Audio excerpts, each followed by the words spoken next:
Muy buenas tardes a todos. Un feliz año. Y clase ya del 2022. Vamos a estrenar capítulo nuevo. Díganme por favor si me la cualquiera.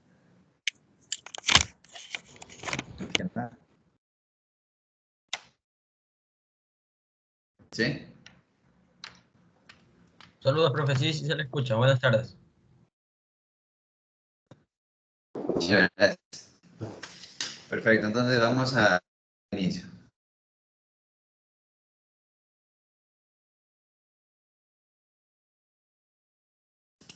Ahí voy.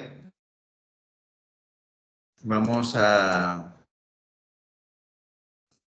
como les decía, estamos estrenando capítulo. Entonces, vamos a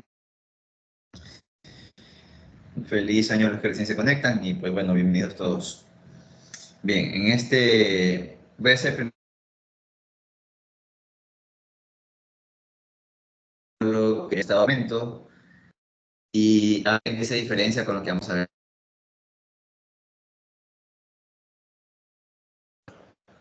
Como para dar un contexto.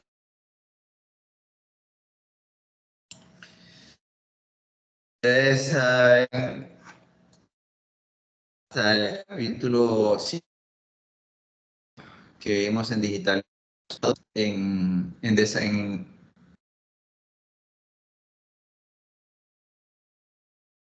una MCS, ¿no? La MCS también la suelen llamar controladora porque es la máquina de estados que nos indica lo que tenemos que hacer. Recordemos que usando ARM, por ejemplo, nosotros le decíamos cierta situación que genera una salida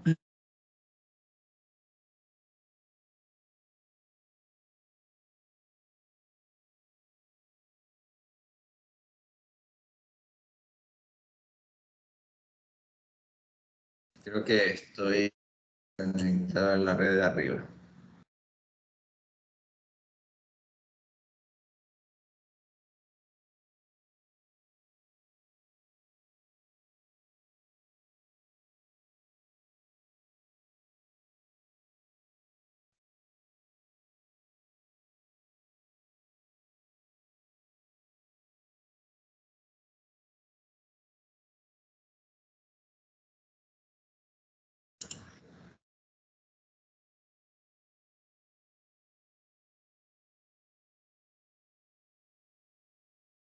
Hola, ya.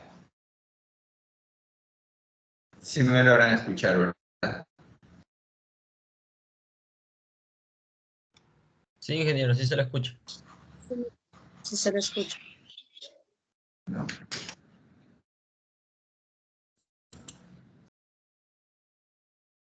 Genial, gracias. Bien, entonces, como les estaba contando,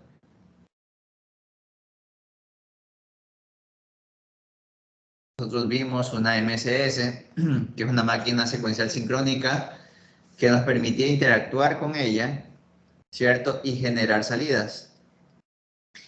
Pero desde ese momento que empezamos a ver la MSS, nosotros ya nos estábamos dando cuenta de que la complejidad de tareas que podía realizar esta dependía de lo que nosotros le programemos a ella, ¿cierto? Tal es así que, por ejemplo, para poder nosotros hacer que haga ciertas tareas específicas, teníamos que agregar un diagrama, bueno, hacer un diagrama SM que nos serviría de ayuda para poder codificar esto en MATLAB, perdón, en VHDL, ¿cierto? Entonces teníamos la capacidad de agregar salidas Moore, salidas Mealy, de esta manera, ¿cierto? Bueno, lo que quiero decirles es que todo lo que nosotros hacíamos modificaba en cierta manera cómo estaba conectado la conexión interna de la MSS, ¿cierto? Porque a medida que tú pones más estados, ¿qué ocurre? Internamente esta MSS se configuraría algo así. Tendría que agregar mayor cantidad de memorias de estado, de bits de códigos de estado, ¿cierto? Y adicional a ello, en función de lo que vamos programando en VHDL, para determinar cuál es el estado siguiente, se iba obviamente formando el deco de estado siguiente. Y a medida que nosotros generábamos salidas Million-Moore, esto hacía que el decodificador de salida, por ejemplo, en cierto sentido, no solamente, bueno, si es Moore solo dependía de los estados actuales, pero si era Milli también debería depender de la entrada, ¿cierto? Entonces, más o menos así es como teníamos el escenario, ¿ya? A lo que quiero llegar es esto. Cuando tú modificabas la MSS, así sea que conservase las mismas entradas y salidas, y tú modificabas el comportamiento o agregabas más estados, lo que estaba ocurriendo es que internamente se estaba modificando el hardware. ¿Por qué? Porque si aumentabas más estados, en un momento dado ibas a necesitar otro bit de código de estado, ¿cierto? Y dependiendo de eso, iba a incrementar la complejidad del deco de estado siguiente, el decodificador de salida. Entonces, si uno ya quiere trabajar, o uno, por ejemplo, ya logra tener una estructura, por ejemplo, cuando tú ya empiezas a codificar, a hacer varios proyectos, tú ya logras poco a poco a crearte tus propias librerías. ¿Y qué tal si tú llegas a un momento en el cual, digamos que te dedicas a procesamiento digital de señales y dices, ¿sabes qué? Para mí, la verdad que voy a poner un ejemplo bastante típico en procesamiento de señales. Digamos que tú logras tener algo así, digamos, logras tener un bloque un bloque de sampling, ¿cierto? Un bloque de sampling de señal, bueno, obviamente va a ser generada de un ADC. Digamos que luego de esto haces un preprocessing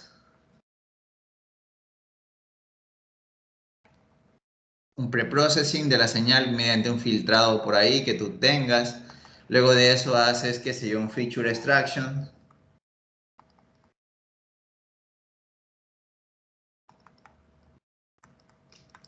Sí, y luego, por ejemplo, de eso puedes hacer qué sé yo, puedes hacer un regression o un classification, no sé, ¿ya? Entonces, si tú ya empiezas a codificar, digamos, si te metes a la parte de procesamiento digital de señales,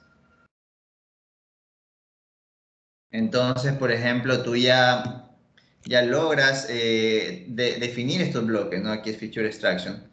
Tú ya logras definir estos bloques y en cierta manera tú necesitas, por ejemplo, qué sé yo, configurar parámetros, pero que sean algo cortos, no necesariamente, por ejemplo, en el sampling de la señal, quizás algo que nos gustaría variar podría ser el sampling rate, ¿verdad? O la frecuencia, que viene en hertz, de la frecuencia, bueno, la frecuencia muestreo, básicamente. En el preprocessing, quizás la frecuencia de corte baja y la frecuencia de corte alta, asumiendo que estamos trabajando con un filtro paso banda, ¿no? En Feature Extraction quizás elegir valores como RMS, valores máximos, mínimos, o cualquier otro, ¿no es cierto? O sea, de uno puede ir eligiendo. Y en Regressions quizás uno puede elegir el tipo de algoritmo que uno pueda usar, suponiendo que vayamos a usar varios tipos, ¿no? Entonces, a lo que quiero llegar es que cuando tú ya tienes una estructura definida y tú, por ejemplo, por A o B motivo, solo cambiando esto, si lo haces en ASM sería más complejo poderlo modificar, ¿verdad? Y esa modificación a la larga afecta el hardware que está aquí, ¿no es cierto? O sea, si esto lo haces con una máquina de estados, modificar cierta frecuencia puede implicar agregar más estados, puede implicar quizás el tema de la frecuencia de corte, pues obviamente varios estados más y tal es así que esto puede modificarse, ¿no es cierto? Entonces, a lo que quiero llegar es que en este capítulo nosotros vamos a partir con el supuesto de que ya tenemos una arquitectura definida que funciona y no significa que no vayamos a definir nuestra propia arquitectura, podemos hacerlo como ejercicio en clases.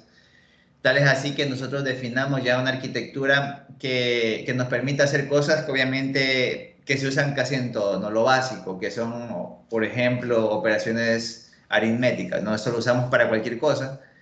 Entonces, en este capítulo vamos a ver eso, vamos a partir de una estructura definida que también usa una MSS, ¿sí? O sea, la MSS no es que ya se pierde, sí se sigue usando, pero la MSS ya es más puntual, ¿sí?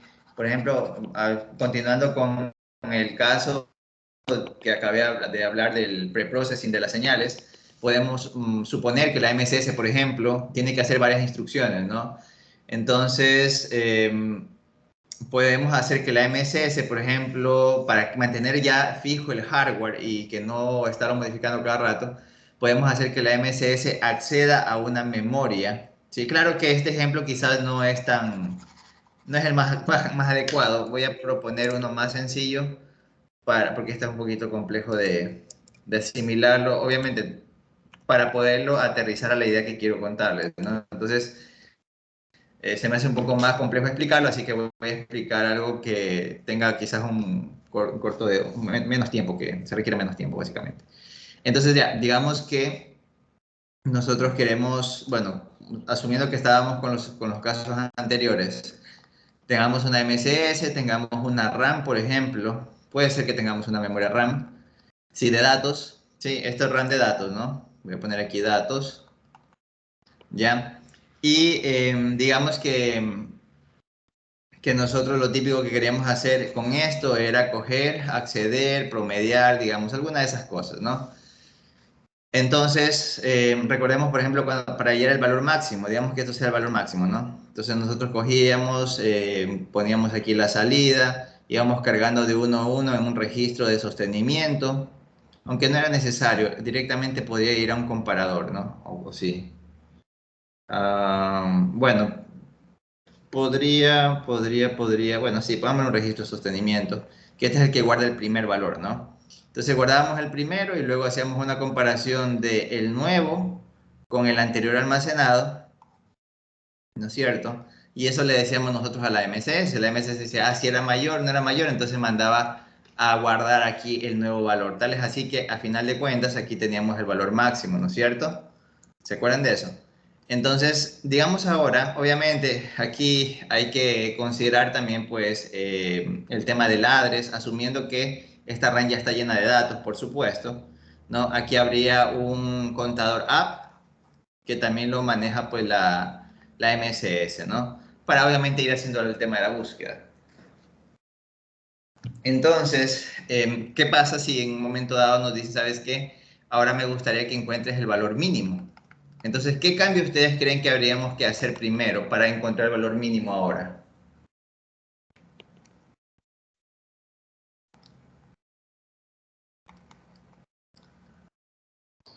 En la comparación. Correcto. Entonces, en ese momento nos tocaba coger este cable y quitarlo, ¿no es cierto? Y ponerlo ahora acá.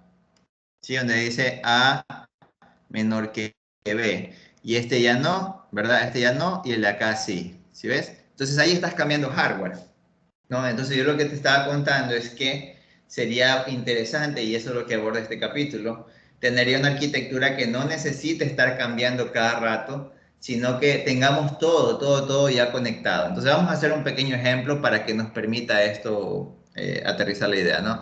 Entonces, ¿qué tal si nosotros decimos, ¿sabes qué? A ver, esto nos queremos que en un momento dado nos permita hallar el máximo, quizá luego el mínimo. Entonces, ¿qué hacíamos? ¿Qué podemos hacer? Podemos quizás poner aquí un multiplexor, ¿no es cierto? Podemos poner aquí un MUX, ¿sí? Y ese pues bueno, podemos también enviarle ambos acá, ¿no? Pero algo así. Entonces, este es un ejemplo nada más. Sí, entonces mira, en este caso ya no necesitamos conectar ni desconectar nada, simplemente dependiendo del modo que estemos trabajando con esto, incluso puede ser el modo una entrada, ¿no? Modo puede ser una entrada que le diga a la MSS cuál de los dos toma, ¿no? O sea, obviamente que hay un selector que la MSS lo va a definir, ¿no? Entonces así es como una estructura que quizás en un momento dado pueda requerir cambios, se vuelve ya algo más genérico y nos permite hacer más cosas, ¿no? Entonces, eso con respecto a los máximos y mínimos que ya hemos trabajado, ¿no? Sin embargo, en este capítulo nosotros abordamos temas ya de microprocesadores y obviamente un microprocesador sí que tiene una memoria de datos, sí que tiene ciertas operaciones aritméticas que obviamente dependiendo del procesador pueden ser más o menos complejas. Obviamente hay una lista de instrucciones, hay un reduce set instruction, si es una arquitectura RISC que puede manejar un microprocesador de los que vamos a ver. Sin embargo, no me voy a ir todavía allá, voy a seguir generando otra idea, otro par de ejemplos más para que podamos ya enrumbarnos hacia lo que vamos a ver ahora, ¿no? Entonces, bueno, si queremos ya, si estamos hablando ya de microprocesadores, ustedes deben saber de que todo microprocesador pues tiene una unidad aritmética lógica, una ALU, una memoria de datos, una memoria de datos y una memoria de instrucciones. ¿Sí? Entonces, nosotros tenemos que partir de ese concepto, ¿no? Entonces, recordemos que la unidad de procesamiento, bueno, pues aquí hay un set de instrucciones que hay que irlas ejecutando. Todo microprocesador obviamente tiene más cosas, entre ellas, por ejemplo, existe un contador, un program counter se llama, que es más que, no es nada más que un contador app, ¿sí?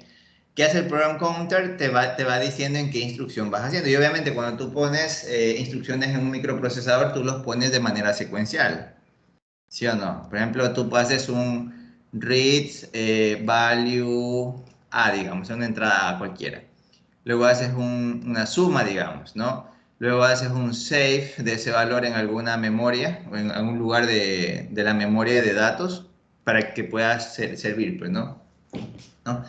Ahora, otro dato interesante, bueno, eso con respecto a las instrucciones. La memoria de instrucciones van a ser obviamente codificadas de manera secuencial porque es lo que tú le vas diciendo al procesador que haga, ¿no? Las instrucciones que él haga. Otro dato interesante es que al menos algunos de los microprocesadores, tales como, bueno, los microprocesadores, a ver, los microcontroladores que tienen un procesador ABR, ¿sí? Ellos suelen tener aquí en la memoria de datos una memoria para registros, ¿sí? O sea, aquí tiene unas direcciones específicas, por ejemplo, específicamente hablando del ATmega 328, él tiene la dirección 0x00 hasta la dirección 0x100 reservado para registros de propósito general, ¿sí? Obviamente esto en una computadora, en una Raspberry Pi es diferente, ahí se usan cachés, la misma unidad de procesamiento tiene memorias caché que son mucho más rápidas que las memorias SRAM, pero son rápidas siempre y cuando sus tamaños no sean tan grandes, ¿no? Sin embargo, para propósito de este ejemplo, me parece que sí vamos a trabajarlo algo diferente. Nosotros, por ejemplo, ya que estamos en los microcontroladores, bueno, en sistemas digitales, podemos decir que los registros de propósito general, los General Purpose Registers, podemos nosotros crear un banco de registros de propósito general que nosotros vayamos a necesitar. Por ejemplo, el program counter va aquí adentro, pero nosotros podemos sacarlo y dejarlo como un contador app para propósito de facilidad de implementar como un sistema digital, ¿no? Pero igual, estamos recapitulando cómo trabaja un microprocesador para luego hacer su analogía con las partes digitales que hemos aprendido hasta el momento, ¿no? En cuyo caso, nosotros vamos a conservar el tema de la memoria de datos, ¿sí? Y vamos a ir trabajando nosotros con nuestros propios registros de propósito general, ¿ya?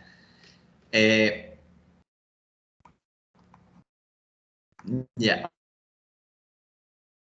Ya, otra cosa es la ALU, ¿sí? La unidad de aritmética lógica es un bloque que nos va a permitir a nosotros hacer operaciones bien básicas, ¿sí? En los microprocesadores no es que una ALU te hace algoritmos como, qué sé yo, la serie Fibonacci, o sea, él solito no lo hace, pero él hace cálculos básicos. Por ejemplo, él puede hacer, digamos, la entrada A, digamos que él tenga dos entradas, por ejemplo, digamos que él tenga una entrada A y una entrada B, ¿sí? Entonces él podría, por ejemplo, hacer un incremento en A, sería A más 1, por ejemplo. Podría hacer un incremento en B, podría hacer una salida, digamos que esto tenga una salida, Q, podría definir la salida igual, obviamente, aquí es Q es igual a más 1, Q es igual a B más 1, Q es igual a 0. Digamos que uno quiera resetear algo, ¿no? podríamos hacer que Q sea igual a A más B. Digamos que Q sea igual a A menos B y que Q sea igual a A por B, por ejemplo, ¿no? Entonces, si tú te das cuenta, lo que estamos teniendo ahorita, y bueno, también quizá la división, es una unidad que hace operaciones básicas que nosotros sí podemos usar para hacer algo más complejo, pero ya con las instrucciones que le vayamos dando acá. O sea, nosotros tranquilamente con estas operaciones básicas podríamos sí hacer una serie de Fibonacci, podríamos sí hacer progresiones, podríamos sí hacer cálculos un poquito más complejos, pero en cuyo caso es usando una ALU que hace operaciones básicas, ¿ya? ¿Quién le dice qué operación tienes que hacer? Depende de las instrucciones. Y ahí justamente viene algo interesante, que obviamente este microprocesador que estamos ahorita analizando no haría nada sin las instrucciones. Y obviamente necesita alguien que le diga cuándo, o sea, alguien tiene que decirle, ¿sabes qué? Vamos a buscar una instrucción, porque sin las instrucciones no sabemos qué hacer. Vamos a buscar una instrucción por medio del program counter. Vamos a leer esa instrucción, ¿sí? Vamos a, por ejemplo, aquí en la memoria de instrucciones no es que aquí directamente tú las ejecutas. Por lo general, esto va a un registro de instrucciones porque existen instrucciones, por ejemplo, si estamos hablando del ATEM Mega 328 nuevamente, que ya veremos más adelante un poquito más detalles, solo es el procesador AVR, que es súper sencillo, pero es fácil de entender también, por eso lo pongo como ejemplo. Él es una arquitectura RISC de 8 bits y existen instrucciones que requieren 16 bits, por ejemplo, ¿no? Entonces, el registro te va a permitir a ti coger y guardar este set de instrucciones aquí y luego coger y guardar la otra parte de la instrucción. Por ejemplo, existen instrucciones de move, ¿no? Pero hay instrucciones de move, pero ¿a dónde? Entonces, la misma instrucción va acompañada del address de donde quiere leer o read o move o save también, ¿no? Entonces, hay instrucciones que van acompañadas de la tarea, read, y también te dice de dónde. Entonces, este registro de instrucciones muchas veces tiene esa capacidad, ¿no? De coger y guardar el registro, perdón, la instrucción y la dirección, de tal manera que lo pueda hacer más rápido, ¿sí? Entonces hay un registro de instrucciones, como les estaba contando. Ese registro de instrucciones, ese es el search de la instrucción, ¿no? O sea, tú vas y lees la instrucción y la lees y la guardas en un registro bueno, a través del program counter, tú vas a una dirección de la memoria de instrucciones, tú lees esa instrucción y la guardas en un registro temporal. Este de aquí es un registro que viene aquí en registros de propósito general, por si acaso, ¿no? Entonces se guarda la instrucción y la tarea que queramos hacer. Y luego, pues, ¿qué? Hay que decodificar esa instrucción, porque obviamente cada tarea tiene un código, ¿no? Entonces, esa tarea, digamos que sea 0x0a de 8 bits. Entonces, alguien tiene que saber qué es esa tarea, ¿no? Y en función de esa tarea habrá que ejecutarla, pues obviamente, si se trata de un read, hay que hacer el read. Si se trata de un save, hay que hacer el save. Entonces, la primera cosa que se hizo, si vieron, fue hacer la búsqueda de la instrucción, ¿sí? Luego de eso, vamos a decodificar esa instrucción, decodificarla. ¿Qué significa? Bueno, perdón, voy a ponerlo acá como, ya que quede en blanco y negro, ¿no? Primero hacemos la buscar, ¿no?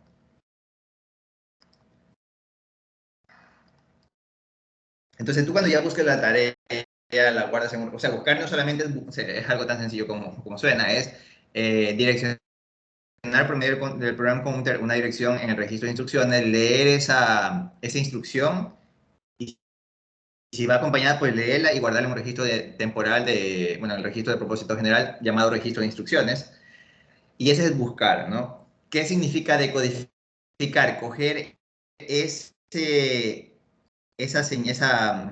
byte que indica cuál es la instrucción y enviarla a un decodificador de instrucciones, ¿sí? Este decodificador de instrucciones dice, tú quieres leer un dato, chévere. Entonces eso es decodificar, ¿sí? Y tercer paso y último paso es ejecutar, ¿sí? Ejecutar esa instrucción. Obviamente, si te dicen leer, pues tienes que leer, ¿no?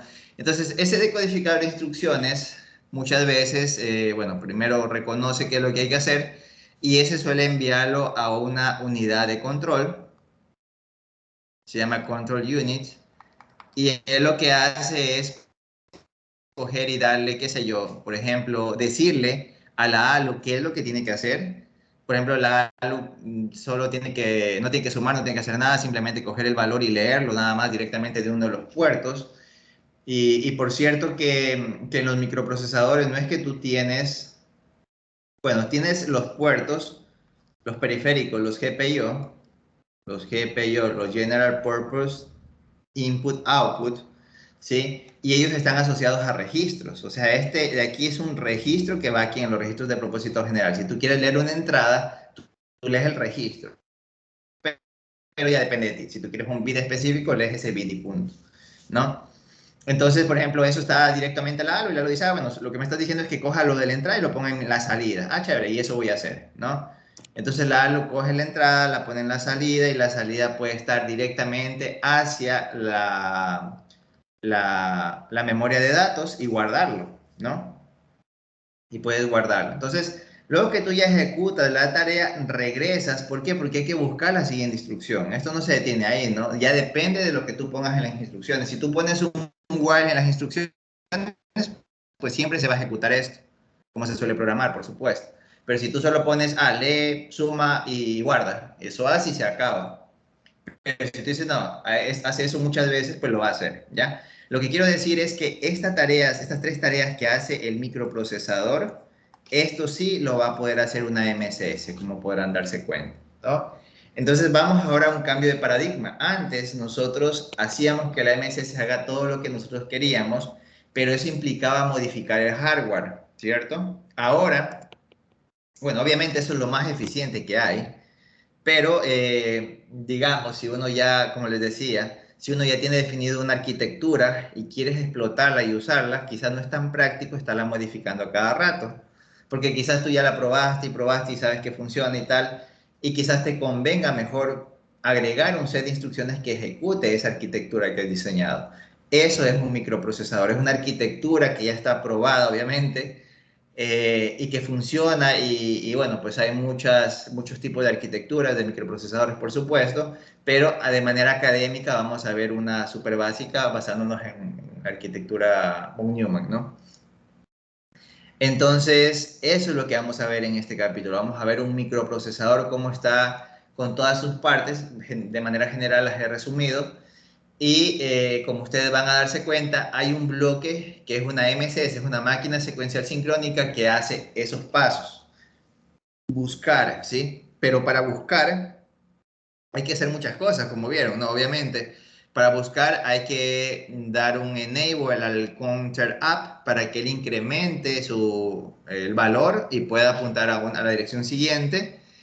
Luego hay que hacer un enable al registro de instrucciones para que cargue esa instrucción, y si son instrucciones de 16 bits, pues, o si son instrucciones, por ejemplo, que requieren una dirección, pues bueno, hay que leer y, bueno, y leer también la instrucción, o la dirección de almacenamiento, de lectura y eso, ¿no?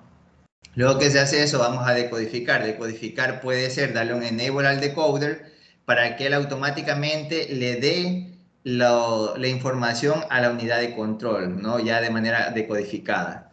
Sí, por ejemplo, digamos, obviamente aquí es el down, quise decir, el down step o el down. Este es como que baja la complejidad. Digamos, si nosotros estamos definiendo que vamos a hacer suma, vamos a hacer un save, vamos a hacer un load, vamos a hacer un read también, porque podemos hacer un save es en RAM, ¿no es cierto? En la memoria de datos. En la memoria de datos, un add, bueno, obviamente usando datos, un load puede ser read, puede ser de un GPIO, un read puede ser de un data, de memoria de datos, por supuesto, un load, aunque el read también podría ser también de un GPIO.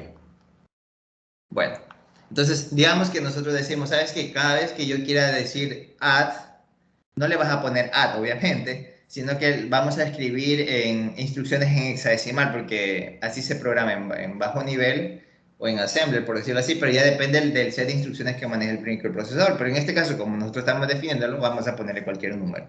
Digamos que yo digo, el add, por ejemplo, es la instrucción 0x0a, chévere. El save es el 0x0b, digamos. El GPIO es 0x0c. El de acá es 0x0d. Y el de acá es 0x0e, por ejemplo, ¿no? Entonces a mí se me ocurre que esas son las instrucciones que voy a usar. Y esas son las que voy a usar en las instrucciones que voy a meter en la memoria de instrucciones para hacer mi código while. También podemos hacer un goto, ¿sí? También podemos hacer un goto e indicar a qué línea de la instrucción queremos regresar y de esa manera podemos hacer un while. Así funcionan los for.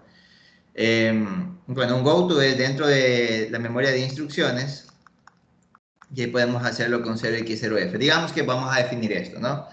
Entonces, el decoder, lo que él hace, dice, bueno, pues simplemente cuántas instrucciones tiene tu microprocesador que te has inventado. 1, 2, 3, 4, 5, 6.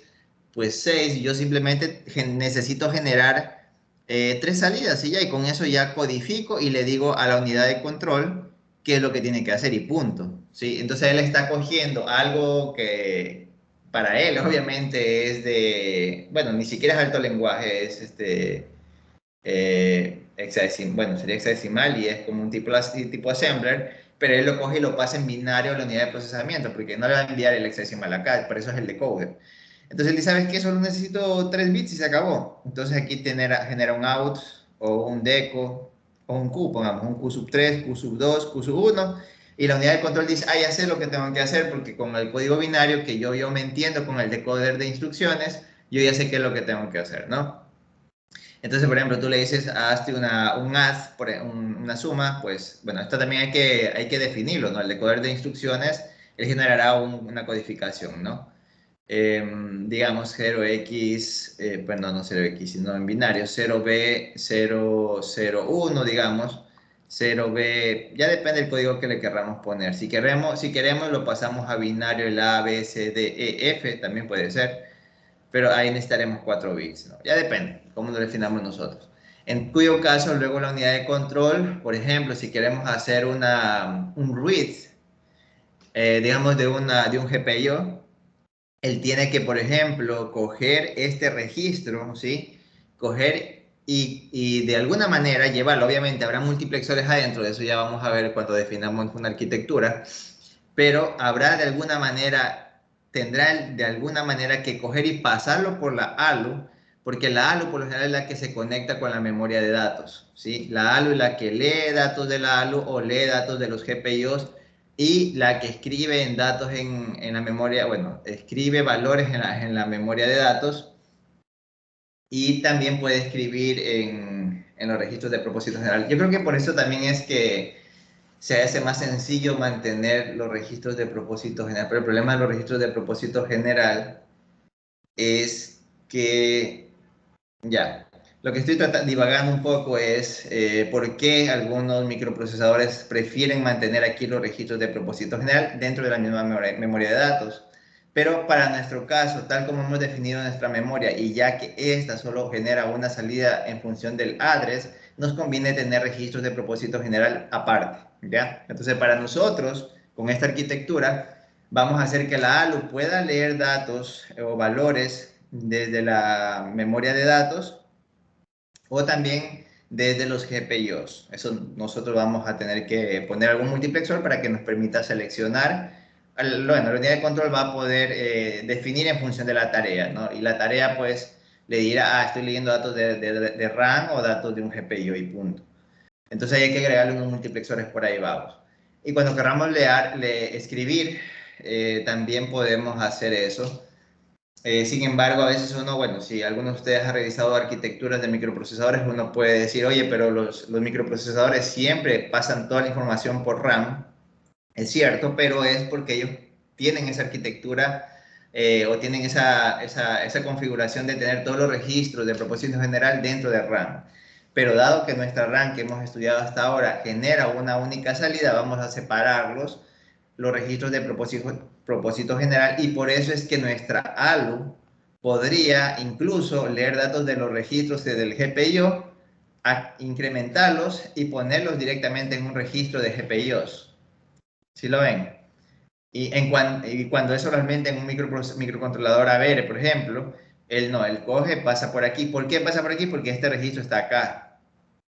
Sí, por eso es que pasa eso. Pero acá es lo mismo, solo que lo hemos separado. Y por eso es que de manera teórica no pasaríamos por la memoria de datos, pero sí estamos pasando por los registros de propósito general, que si consideramos están dentro de la memoria de datos, sí está cumpliendo con lo que mencioné anteriormente. Entonces, eso es un microprocesador, como ustedes pueden darse cuenta, cuyo paradigma es diferente ahora, ¿no? Mantenemos una arquitectura constante que hay que definirla bien bonita, bien chévere, que funcione bastante bien, que nos permita hacer de todo lo que querramos, y esa es la que vamos a usar, y lo único que vamos a hacer nosotros es cambiar las instrucciones que irían aquí en esta memoria, ¿sí ven? Entonces ahora ya se hace más sencillo, porque no tienes que ir nuevamente acá a hacer el VHDL de la MCS, ¿se acuerdan? Nosotros acá vamos y diciéndole las instrucciones que queremos que haga el microprocesador y él las va haciendo. Y si queremos que haga más cosas, simplemente le agregamos más instrucciones y él va a seguir haciendo con la misma arquitectura.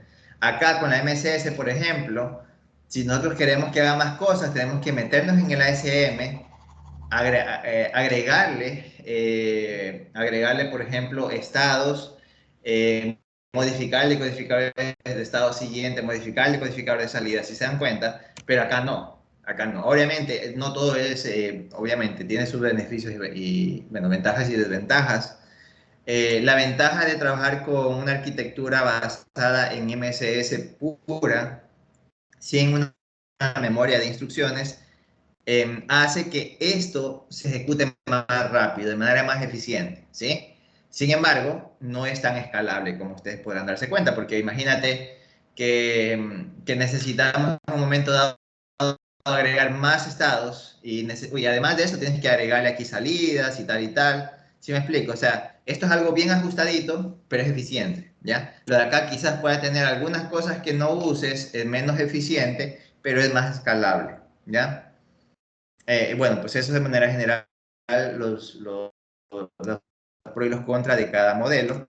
Sin embargo, pues obviamente este modelo requiere un poquito más de abstracción, un poquito más de entendimiento, y por eso es que voy a entrar un poquito a la parte teórica de los microprocesadores y todo eso, pero requeremos entender un poquito mejor esas arquitecturas de los microprocesadores para poderla plasmar como un sistema digital, y de esa manera habremos cubierto este capítulo de manera exitosa y entendiendo, pues, de paso, cómo funciona el microprocesador, que es el objetivo de esto, ¿ya?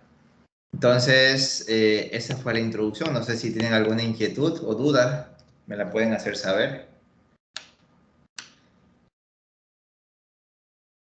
Ya, ok, entonces, como propósito de la materia, vamos a definir nuestra propia arquitectura, ¿ya?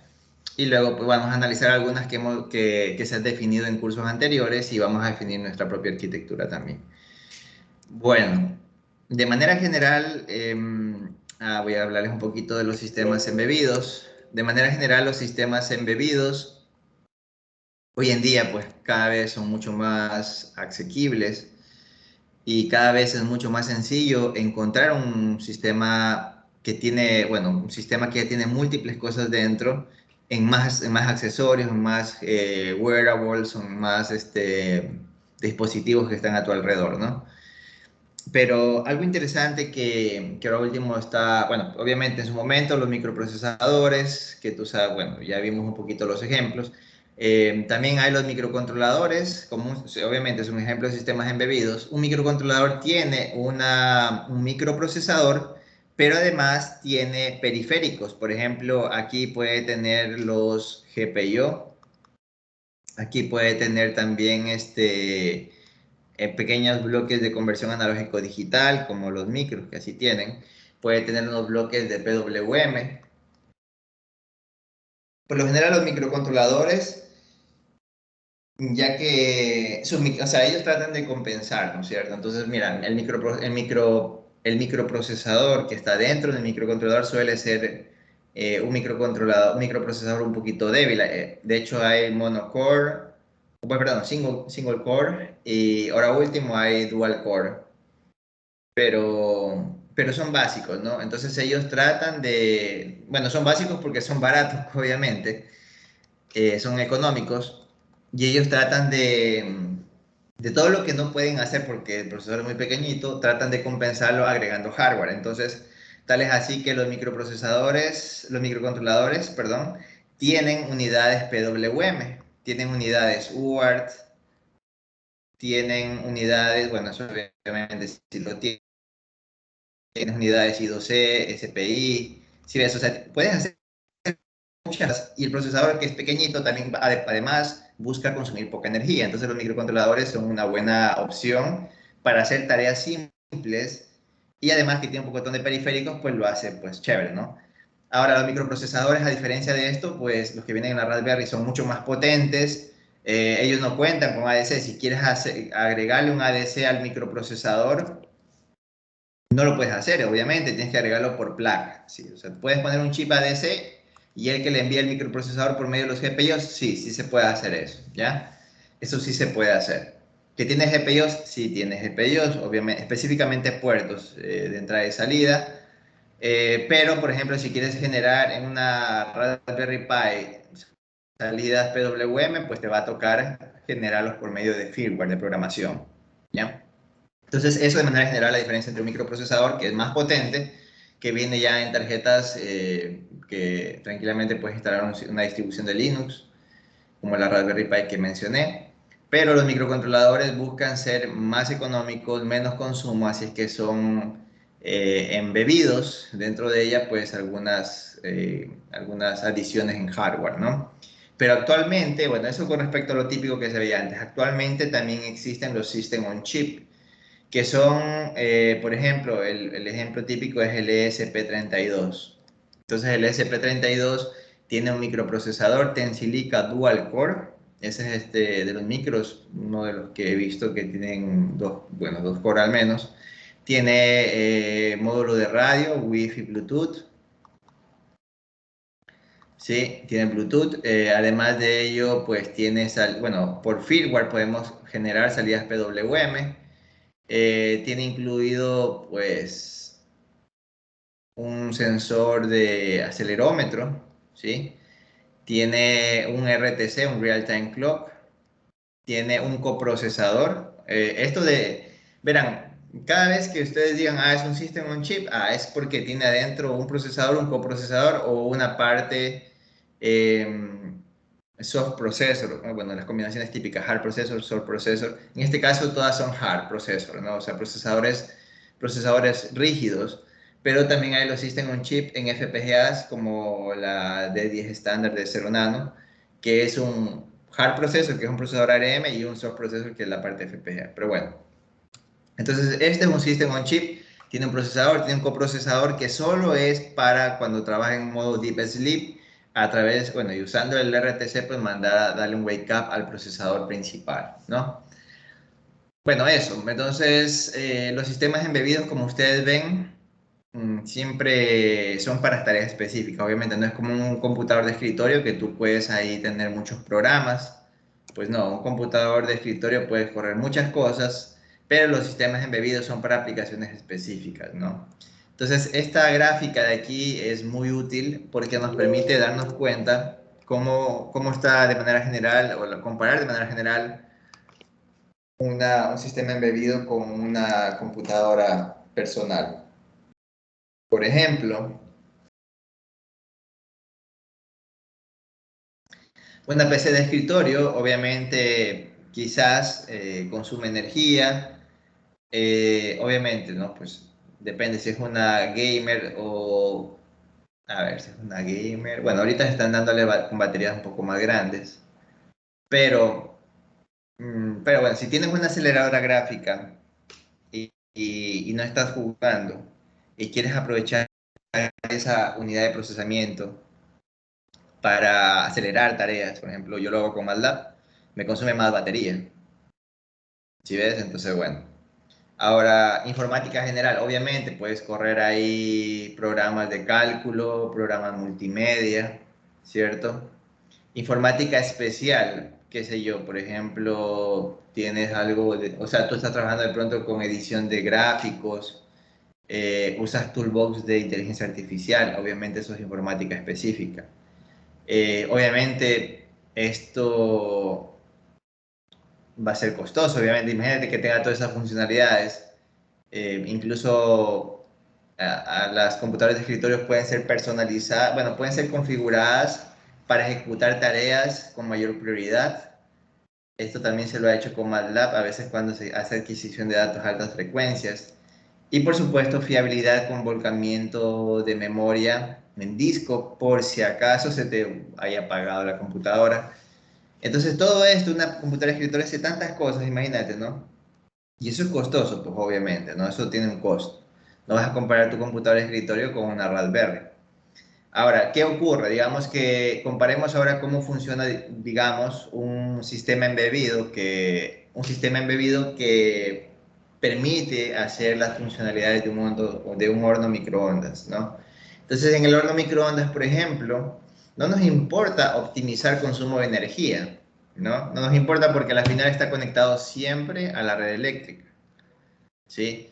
Que sea fiable no nos importa porque, digamos que en medio de la cocción, ¡pac! Se te apaga el micro y, y bueno, un rato luego esperar y luego que regresa, él no tiene por qué recordar en qué minuto se encontraba, ¿no es cierto? Porque ya hace rato se te enfrió la comida. Entonces, en ese caso, pues no es fiable. O sea, un sistema fiable es aquel que mientras está trabajando tiene el chance puede tener un coprocesador o puede tener dos cores trabajando de manera concurrente para que si uno de los cálculos falla, tienes el otro para corroborar, ¿sí ves? Entonces no se necesita fiabilidad porque tú simplemente coges y tocas, si está caliente lo comes, si no, pues lo pones un ratito más a calentar, ¿no? Que sea real time, pues quizás no necesitamos que sea tan real time, no necesitamos que tenga informática especial, a menos que sea un horno caro, no sé. Se me ocurre que, qué sé yo, por medio de la propagación de la radiación a través del alimento, él pueda determinar la cantidad de calorías, o sea, eso ya solo estoy inventándome. Y ya sería de locos, ¿no? Entonces eso no necesitamos, simplemente necesitamos que sea barato, eso sí. ¿Por qué? Porque de por sí ya el micro, bueno, y el fierro y todo, y la marca y toda esa historia, y el almacén que te lo vende más caro, pero el sistema embebido debe ser económico, ¿ya? Entonces, pues si me dices solo eso, pues yo no tengo por qué agregarle nada de esto, me obvio toda esta parte de consumo eficiente de energía y tal, y luego barato. Y ya, entonces, si te das cuenta, o sea, no nos interesa nada más, es específico el sistema embebido en este caso puntual, ¿no? Haces algo puntual, específico y ese es mi requerimiento, que sea barato. Ya, pues simplemente, ¿qué tienes que hacer? Trabajar con la persona que ingrese por el keypad el menú, de pronto ya tienes programados ciertos menús y eso obviamente ya con un cierto tiempo. Si el usuario pues los toca, tú ya sabes cuánto tiempo tienes que estar encendido, tú mandas a prender el foco de radiación, mandas a girar el plato y bla, bla, bla, bla. ¿Ya? Entonces, así funciona. Otro ejemplo es sistema embebido, por ejemplo, en una cámara, ¿ya? Digamos que, bueno, si es una cámara quizás con reconocimiento facial, con manejo de contrastes, hay unas que inclusive te permiten tomar fotos así contra luz, ¿no es cierto? ¿Qué más puede ser? Bueno, solo se me ocurre eso.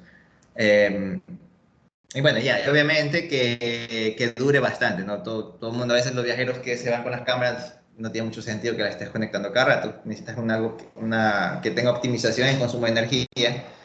Entonces, ahí sí podemos escatimar costos, porque es una cámara pues, que tenga esas especificaciones, pues debe ser bastante, o sea, no va a ser tan barata, ¿no?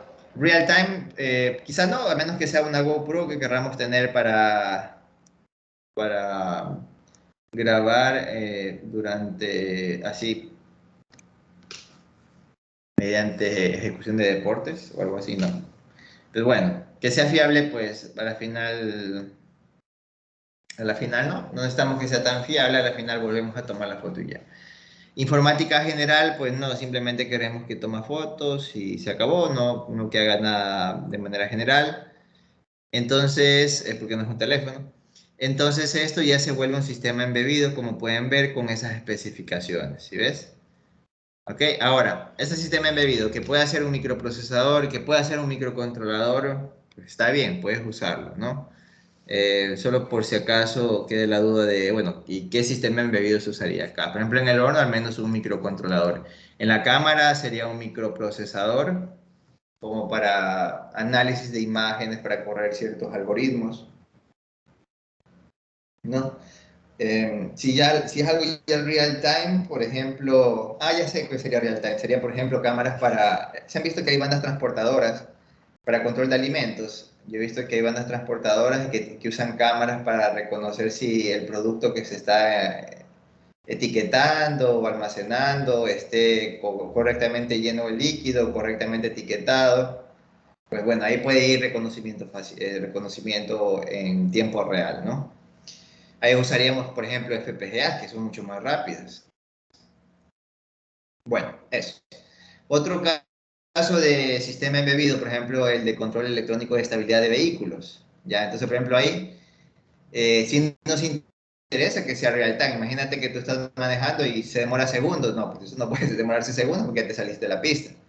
Que sea fiable, sí. Aquí sí se necesita que sea fiable. De hecho, puedes tener un procesador, un core trabajando en unas instrucciones y otro, o no necesariamente un procesador, bueno, un procesador dual core. Puedes tener un sistema multiprocesor con dos procesadores independientes trabajando, cada uno con sus propias memorias, y luego coges esos resultados y los analizas. Si uno de ellos falla, al menos tienes el otro. ¿Sí? Eso sí ocurre, en sistemas de seguridad al menos, sobre todo cuando ya tratamos de vidas, sí nos interesa gastarnos un poquito más en otro procesador, pero al menos salvar vidas, ¿no? Ahí sí, ahora que sea bajo consumo de energía, no, porque a la final lo vamos a conectar siempre a la batería y esta se está cargando con el dínamo. Informática general no, porque no vamos a correr ahí ningún hoja de cálculo. Informática especial a menos que quieras tú analizar, por ejemplo, he visto que hay sistemas de estabilidad. Sí, a ver, he visto que algunos detectando ciertos patrones estabilizan el carro. O sea, he visto en internet, claro, que son bien eficientes, pero trabajan así con informática especial de análisis de patrones. Bueno, incluso he visto amigos que trabajan o sea, el mismo sistema, si es que tienes pues más estabilidad y le agregamos, digamos que le agregamos ahí algún sensorcito de inercial, podría ser capaz de predecir algún mantenimiento en la carrocería del vehículo o en el neumático. Tengo amigos, por ejemplo, que trabajan en el análisis vibratorio de la carrocería del vehículo para determinar fallos en la carrocería, fallos en el motor, en el cigüeñal, en el árbol de leva, bueno, un pocotón de cosas que hay por ahí, en la transmisión, bueno, o incluso en el sistema de amortiguamiento. Es increíble esa parte, pero bueno. Y costos, pues bueno, si esto puede ir en un carril bueno, pues sí, nos escatimaríamos mucho el dinero, sobre todo los carros europeos, por ejemplo, que se toman bastante en serio el tema de seguridad, pero son más caros, o el repuesto al menos es más caro, ahí podríamos poner uno de estos, ¿ya? Entonces, dense cuenta que esos son sistemas embebidos, ¿no? Es diferente a un computador. Un computador puede hacer múltiples cosas. Que el computador puede hacer todo lo que es un sistema embebido, sí, pero estás usando, pues, estás desperdiciando mucho performance computacional, estás desperdiciando ese computador porque ese computador puede hacer múltiples cosas y estás usándolo para algo muy específico. Entonces, en esos casos se usan sistemas embebidos, como les he comentado. ¿Qué sistema embebido usar? ¿Cuál es mejor? Depende de la aplicación. No hay sistema embebido mejor que otro, sino que depende de la aplicación. Que sí se pueden combinar y hacer cosas mejores. Eso sí. Ok, entonces, bueno, los sistemas ciberfísicos actualmente han tenido bastante boga, o los sistemas IoT. Como ustedes se podrán dar cuenta, pues cada vez los chips están bajando su costo. Por ejemplo, este SP32, mira, o sea, cuesta menos que un Arduino. De hecho, estaba por ahí viendo algo, el Arduino creo que estaba en $20. Y el SP32, o sea, el Arduino que tiene, tiene el USB, el chip FTDI, tiene, bueno, pues todos los GPIOs y tal. Y ya, acá tú tienes, y es un sistema, bueno, por ejemplo, acá es un single core, ¿verdad? Acá tienes un procesador dual core, ¿ya? Tiene más memoria en RAM, tiene más memoria de instrucciones, tiene un real-time clock, tiene un coprocesador, tiene Wi-Fi Bluetooth, ya con eso ya se paga solo esa cosa, ¿no? O sea, que tenga Wi-Fi Bluetooth ya te permite hacer múltiples cosas que esto de acá no. Acá para conectarte a Wi-Fi Bluetooth tienes que poner un shield o al menos esos modulitos así Bluetooth. Acá ya tienen bebido en el mismo chip. No sé si los han visto ustedes, los SP32. No, solo les estoy comentando sistemas embebidos, al menos yo suelo revisar esto y por eso es que, mira, o sea, este aquí es el módulo, este acá es una tarjeta de desarrollo que le han hecho, pero bueno, este es el módulo, tiene lo que te contaba, ¿no? Déjame ver si lo pongo inside para que vean qué tiene. Bueno, el fabricante se llama Expressive, como aquí está. Expressive. Ya, y estos señores son de China. Han puesto pues ahí un pocotón de cosas. Y este es un system on chip, o sea, el hecho de que tengas ya un procesador, que tengas un coprocesador, que tengas, o sea, un pocotón de cosas más, pues interesante. Y eso ya se vuelve un system on chip. En un mismo chip poner múltiples cosas. Por ejemplo, caray, que no está, a ver,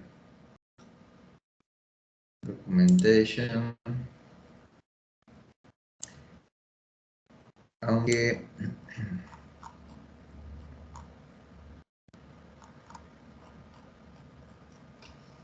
quería ver el insight. A ver si me sale. Bueno, yo creo que está aquí en el deep mode. Ya, aquí está, mira. Por ejemplo, tienes. A ver. Aquí está. Tienes un módulo de radio with Bluetooth. Tienes un coprocesador. Tienes. Bueno, with Bluetooth tiene. Ah, bueno, algunos vienen hasta con radio, dice aquí. Aquí está. Ya. Tienes el RTC y el coprocesador que te permite. Es que esto aquí lo puedes mandar a modo Deep Sleep y te consume, imagínate, 10 microamperios. ¿No? Una locura. Tienes dos cores. Tienes una memoria ROM de instrucciones, una memoria RAM de datos, así como lo que estábamos viendo hace un ratito. Tiene un Cryptographic Hardware Accelerations, ¿sí? Esto de aquí lo he visto que se lo usa bastante como un sensor inercial también, ¿no? Bluetooth, Wi-Fi, tiene su MAC obviamente. También tiene un RF, Transmitter and Receiver. Bueno, pues tienes el SPI, el I2C, el I2S. Este de aquí es un protocolo que recién estoy usando con unos tesistas para comunicación de audio. SDI, UART, CAN bus, Ethernet, PWM, Temperature Sensor, Touch Sensor, esos son entradas capacitivas. Digital Analytic Converter y el Analytic to Digital Converter. Esto es increíble, ¿no? Que tenga todo eso. ¿Qué más? Bueno, eso de Profe, manera general. ¿Sí? Te escucho. de ese el SP32, ¿cuál ser así una aplicación así? Aplicación. Por ejemplo, he visto que lo usan como potenciómetro. O sea, bueno, no potenciómetro, perdón, lo usan como un multímetro. Por ejemplo, si lo usan como multímetro, por ejemplo, yo lo estoy usando ahorita con una tesis para hacer lectura de datos de actividad electromiográfica y por medio del Bluetooth envío hacia algo que tenga más costo, más potencia y lo pueda decodificar. De hecho, también tengo algunas ideas de proyectos que envío en sistemas embebidos con este tipo de arquitectura. O sea, por ejemplo, a ver, déjame un ratito, ya te digo, ya que me preguntaste. Creo que estaba aquí. Ah, mira, este de aquí. Puedes hacer, por ejemplo, verás, es que esto ya va más asociado a la IoT, ¿no es cierto? Entonces, hay algunos SP de la línea TTGO que vienen ya con GPS. Bueno, estos sí vienen con GPS y tú puedes hacer, por ejemplo, ubicación usando red inalámbrica, rastreo, geocercas para vehículos, ganado.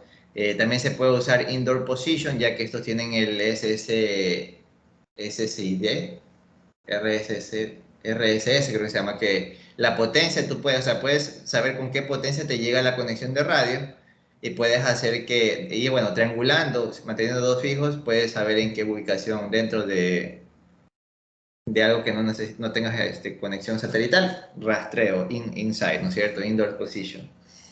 Bueno, eso sería una aplicación. También hay salud estructural. Le puedes usar el mismo acelerómetro que tiene o un acelerómetro externo y mediante patrones vibratorios determinar la salud estructural para hacer mantenimientos preventivos en puentes, en carreteras, no, pero en puentes, en edificios y esas cosas.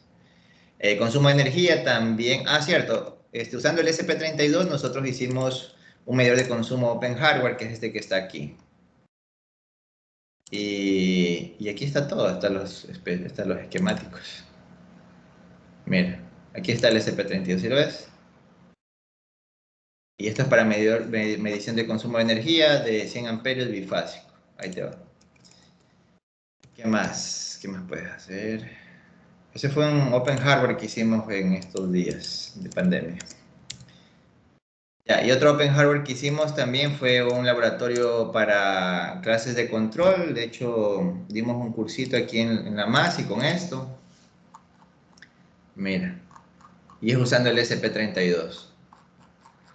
Entonces aquí tienes un pocotón de ejemplos. Aquí tienes hartísimos códigos. Nosotros lo conectamos a MATLAB, usamos identificación de sistemas, hacemos diseño de controladores, hacemos envío de... por ejemplo, aquí tú puedes hacer envíos, como tiene ya internet, hay muchos ejemplos, por ejemplo, de conexión a Wi-Fi, envío de datos a ThingSpeak, hay Node-RED, hay Node-RED con Telegram para que tú puedas escribir al módulo. Tú le escribes dentro de una conexión Wi-Fi y él te responde con cualquier parámetro de consumo. Aquí hay ejemplos de cómo conectarte con Node-RED a ThingSpeak.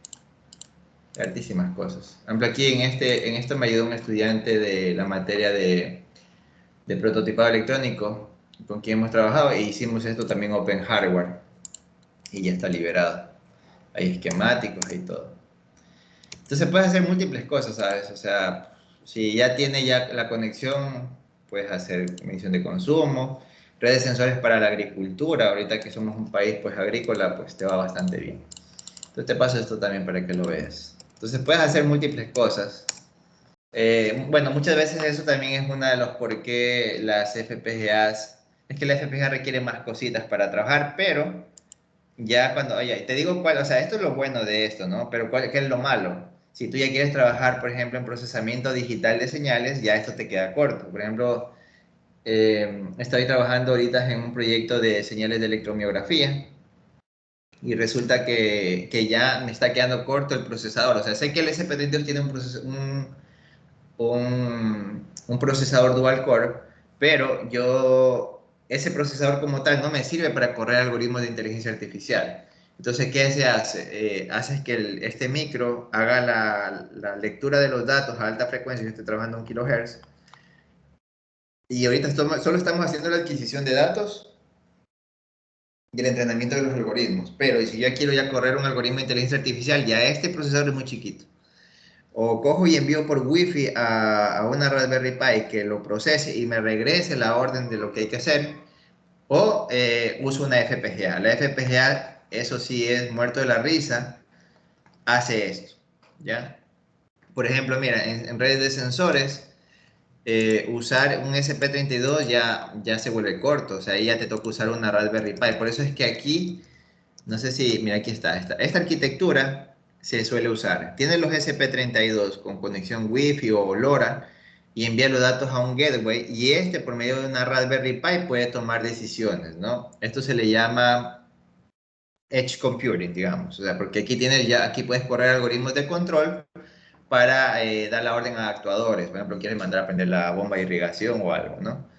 Pero si tú, o sea, ya obviamente ya tienes ahí el algoritmo entrenado, ¿no? Pero si tú quieres, no, yo quiero que algo entrene el algoritmo, ahí se necesita algo más potente y ahí se suele utilizar ya FPGA. Por ejemplo, yo al menos estoy ahorita generando diferentes redes, cada uno con su controlador y ya la Raspberry Pi se vuelve corto nuevamente. ¿Por qué? Porque son instrucciones secuenciales. Podemos usar FreeRTOS, podemos usar hilos para paralelizar tareas, pero la FPGA netamente, o sea, de manera innata, genera tareas concurrentes. Entonces ahí se vuelve mucho mejor trabajar con FPGAs. Ahí está el umbral, ¿no? De hecho, eso ahí lo menciono Hay un post que hicimos de eso, justamente cómo usar las FPGAs, o sea, en cuándo tomar la decisión de usar una FPGA. Y es por eso que ustedes están en un buen curso, porque usar FPGAs te permite, por ejemplo, hacer implementaciones del tipo procesamiento de señales a altísima frecuencia. Por aquí está, a ver, déjame ver aquí. Creo que era esta. Aquí, mira, es chévere este post, cuando puedan leerlo, porque aquí te habla lo que te decía, ¿no? O sea, tú puedes usar tu red de sensores, hacer un edge computing, ¿no es cierto? O sea, tener tu algoritmo de control, sensores, actuadores. Pero actualmente, o sea, uno coge y envía datos a la nube, ¿no? Pero a veces solo lo envía uno para mostrar. Pero esos datos te pueden servir para entrenar algoritmos y estos algoritmos luego vuelvan a configurar esa red que está acá. Porque esto es offline, ¿no es cierto? O sea, esto aquí, así no tengas internet, debe trabajar sí o sí en una empresa. Pero esta acá ya requiere conexión a internet. Y digamos que no tienes conexión a internet o la comunicación es inestable, acá al menos vas a tener los datos y puedes ahí correr algoritmos para entrenar nuevos modelos y tal y tal. Y finalmente el cloud computing, donde tú tienes ya big data, ¿no? Son arquitecturas que se manejan actualmente. Entonces, en esta parte de aquí, por ejemplo, puede trabajar la FPGA y esta FPGA puede trabajar con múltiples redes. Y la FPGA es facilito que trabaje de manera concurrente. Y bueno, eso básicamente se dice aquí. Así que también les paso.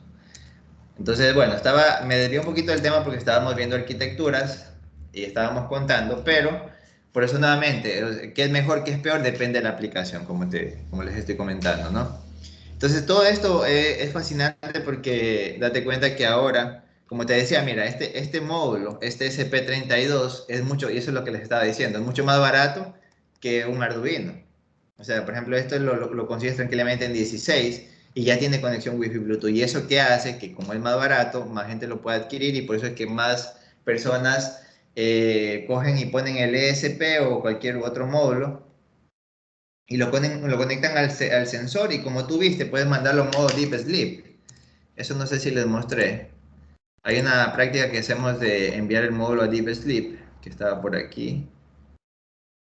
Mira, aquí te digo, aquí está cómo usar dos procesadores, aquí está Deep Sleep, ¿ya? Entonces, en modo Deep Sleep puedes hacer que consuma 10 microamperios y tranquilamente tu red de sensores puede trabajar ya con paneles fotovoltaicos. Entonces ya tú le pones aquí tu panel y todo eso, entonces cada vez se vuelven más, o sea, cada vez el sistema embebido se acerca más a la variable que está monitoreando, por su costo, obviamente, ¿no? Entonces ese es el término ciberfísico, que en este caso se vuelve el sistema embebido a entrelazar cada vez más con la variable física, ¿ya? O también se lo conoce, dependiendo del autor, IoT. Pues bueno, entonces eso de manera general, en resumen, los sistemas embebidos. Ahora, dentro de los sistemas embebidos te mencionaba que también están los microprocesadores, ¿no? Entonces aquí te voy a explicar un ratito cómo está el tema del microprocesador, cómo es un microprocesador genérico o en términos generales, cómo se ve un microprocesador. Entonces, un microprocesador tiene entradas, tiene salidas y tiene su unidad de procesamiento, ¿no es cierto? Y a su vez tiene una memoria, bueno, obviamente tiene en las memorias, estas son memorias aparte, tiene una memoria de programas y una memoria de datos, como te mencionaba hace un ratito. Ya, eso es de manera general un microprocesador. Ya, ahora, dentro de los tipos de microprocesadores que se tienen, depende, o sea, hay múltiples, ahorita hay muchas cosas, ¿no? Entonces tenemos procesadores que son capaces de trabajar con una instrucción y un dato, ¿ya? O sea, una instrucción trabaja con un dato y se acaba, ¿no? Entonces esto se le llama como SISD, ¿ya? Entonces un ejemplo típico de un SI o Single Instruction y Single Data es los típicos de arquitectura von Neumann o arquitectura Harvard, ¿no? Antes dije que nos estábamos basando en una arquitectura von Neumann y pues obviamente es una arquitectura Harvard, así que ese fue un error mío, ¿no? Entonces, nosotros en la arquitectura que vamos a usar acá en el curso, vamos a basarnos en la arquitectura Harvard. ¿Qué significa eso? Que tenemos una memoria ROM de instrucciones aparte de la memoria RAM de instrucciones, ¿sí? Como les decía, a ustedes, en general, las arquitecturas Harvard, dentro de la memoria RAM de datos, suele tener los General Purpose Registers, ¿sí? Los registros de propósito general, ¿ya? Así funciona, digamos, el ATM28 o algunos de los microprocesadores ABR que están en las arquitecturas de los ABR, ¿no? Ahora, esta CPU, pues, obviamente tiene su counter program, tiene su unidad aritmética lógica, obviamente, tiene un codificador que les había comentado hace rato, tiene su decodificador de instrucciones y, bueno, el counter program que les había dicho. Ya lo vamos a resumir mejor con todas sus partes, pero esto solo es un overview de manera general, ¿no? Ahora, ¿cuál es la diferencia con el modelo von Neumann? Von Neumann, pues, combina ambas memorias de datos y de instrucciones dentro de una sola memoria. Obviamente, aquí hay un cuello de botella, porque tienes que ir a buscar la instrucción, ¿verdad? Acá abajo. Buscas la instrucción, la lees, coges y la haces un backup en tu registro de propósito general, y luego la decodificas, ¿sí? Y una vez que lo ejecutas, ahora accedes a la memoria de datos. Por otro lado, la arquitectura, por ejemplo, digamos que tú quieres leer datos de una dirección de memoria. ¿Qué haces? Buscas la instrucción, decodificas, la almacenas, la decodificas y buscas el dato. Acá puedes ir a la instrucción, leerla, mantener el counter program y coger y acceder a la memoria de datos. ¿Te das cuenta que es mucho más sencillo? Bueno, son dos arquitecturas, la que vamos a usar es el Harvard, ¿ya? Eso con respecto al Single Instruction, Single Data. También existen arquitecturas del tipo Multiple Instructions y un solo dato, ¿no? Los MISD. Creo que aquí voy con el SIMD, o sea, vamos a una instrucción y múltiples datos. Ya vamos con esta primero, con esta de aquí, ¿ya?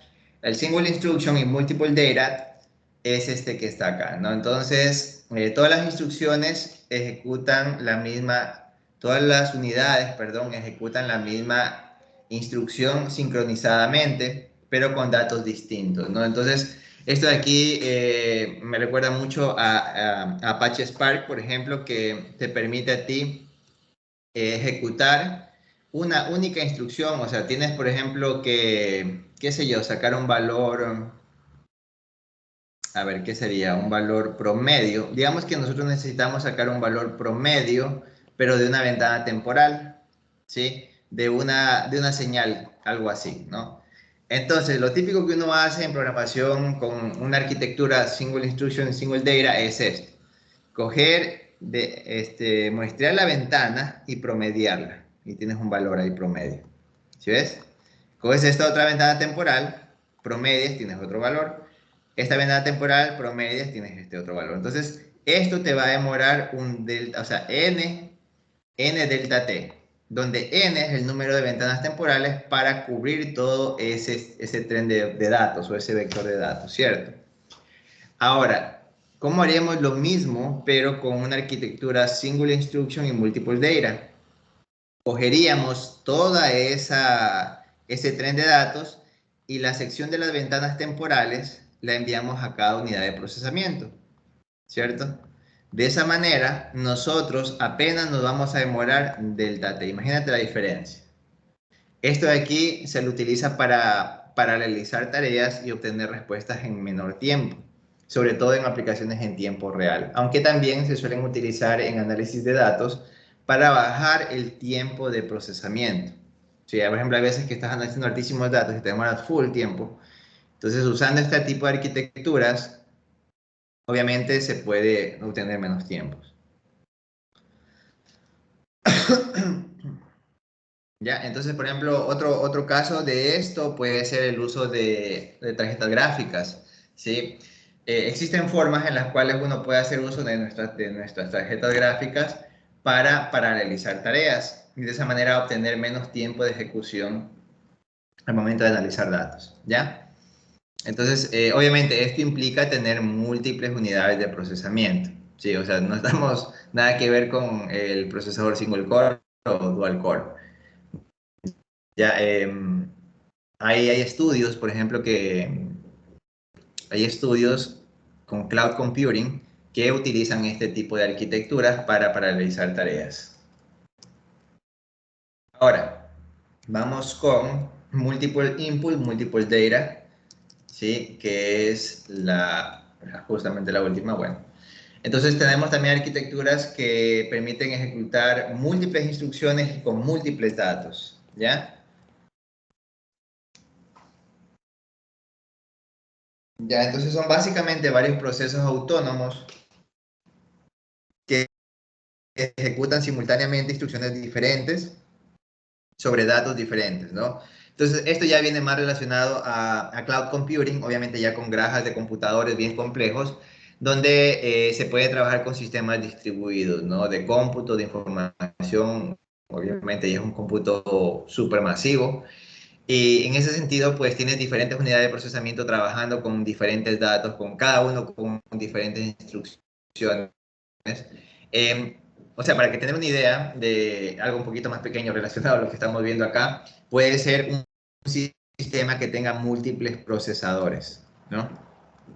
Entonces, cuando tú tienes un sistema multiprocesor, tienes aquí un procesador 1, un procesador 2, un procesador 3, ¿ya? Ahí tú puedes hacer eso, o sea, puedes hacer que cada procesador ejecute diferentes tareas, ¿ya? ¿Por qué? Porque tú tienes que cada procesador tiene su propia caché, puede cachar directamente la ejecución de las instrucciones, tiene un acceso a memoria compartida, por supuesto, pero gracias a la caché permite tener cierta autonomía, ¿no? Acá, por ejemplo, con una instrucción y múltiples datos, más se me parece un sistema multicore, donde tú tienes todo esto dentro de un chip y tienes cada core que pueda, obviamente, ahí no se forma el cuello de botella del multiprocesor, pero acá sí que cada core puede ejecutar una instrucción con múltiples datos, aunque también suena a un multiprocesor, de hecho. Una instrucción con múltiples datos, claro. Podría ser, bueno, sí sería multicore. Ahora, también existen las arquitecturas Multiple Instruction and Single Data.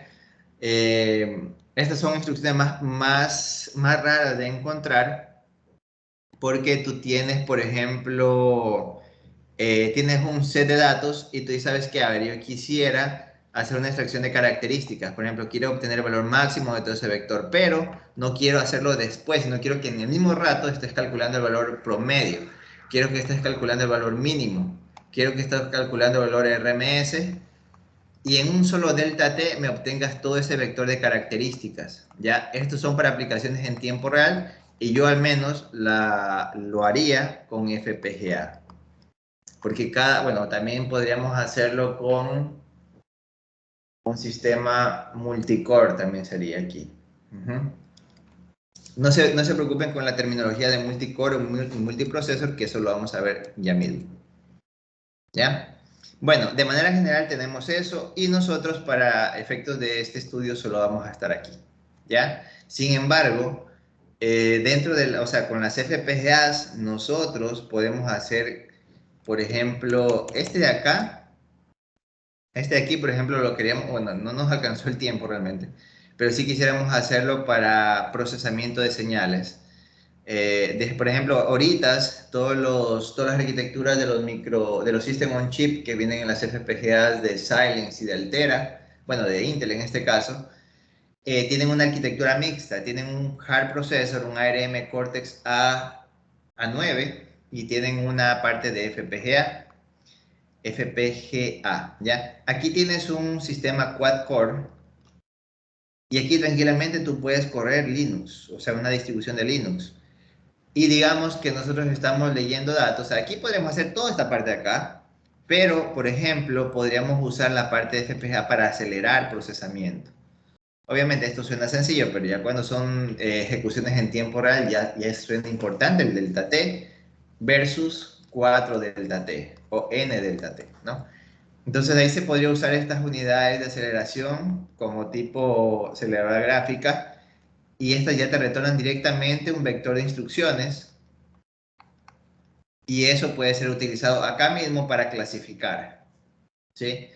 Entonces, este Multiple Instructions and Single Data puede ser tranquilamente implementado con sistemas FPGAs, o también aquí lo menciona para sistemas con paralelismo redundante. Por ejemplo, en el caso de los sistemas de control de vuelo o en el sistema de control de electrónico para estabilización en vehículos, ¿no?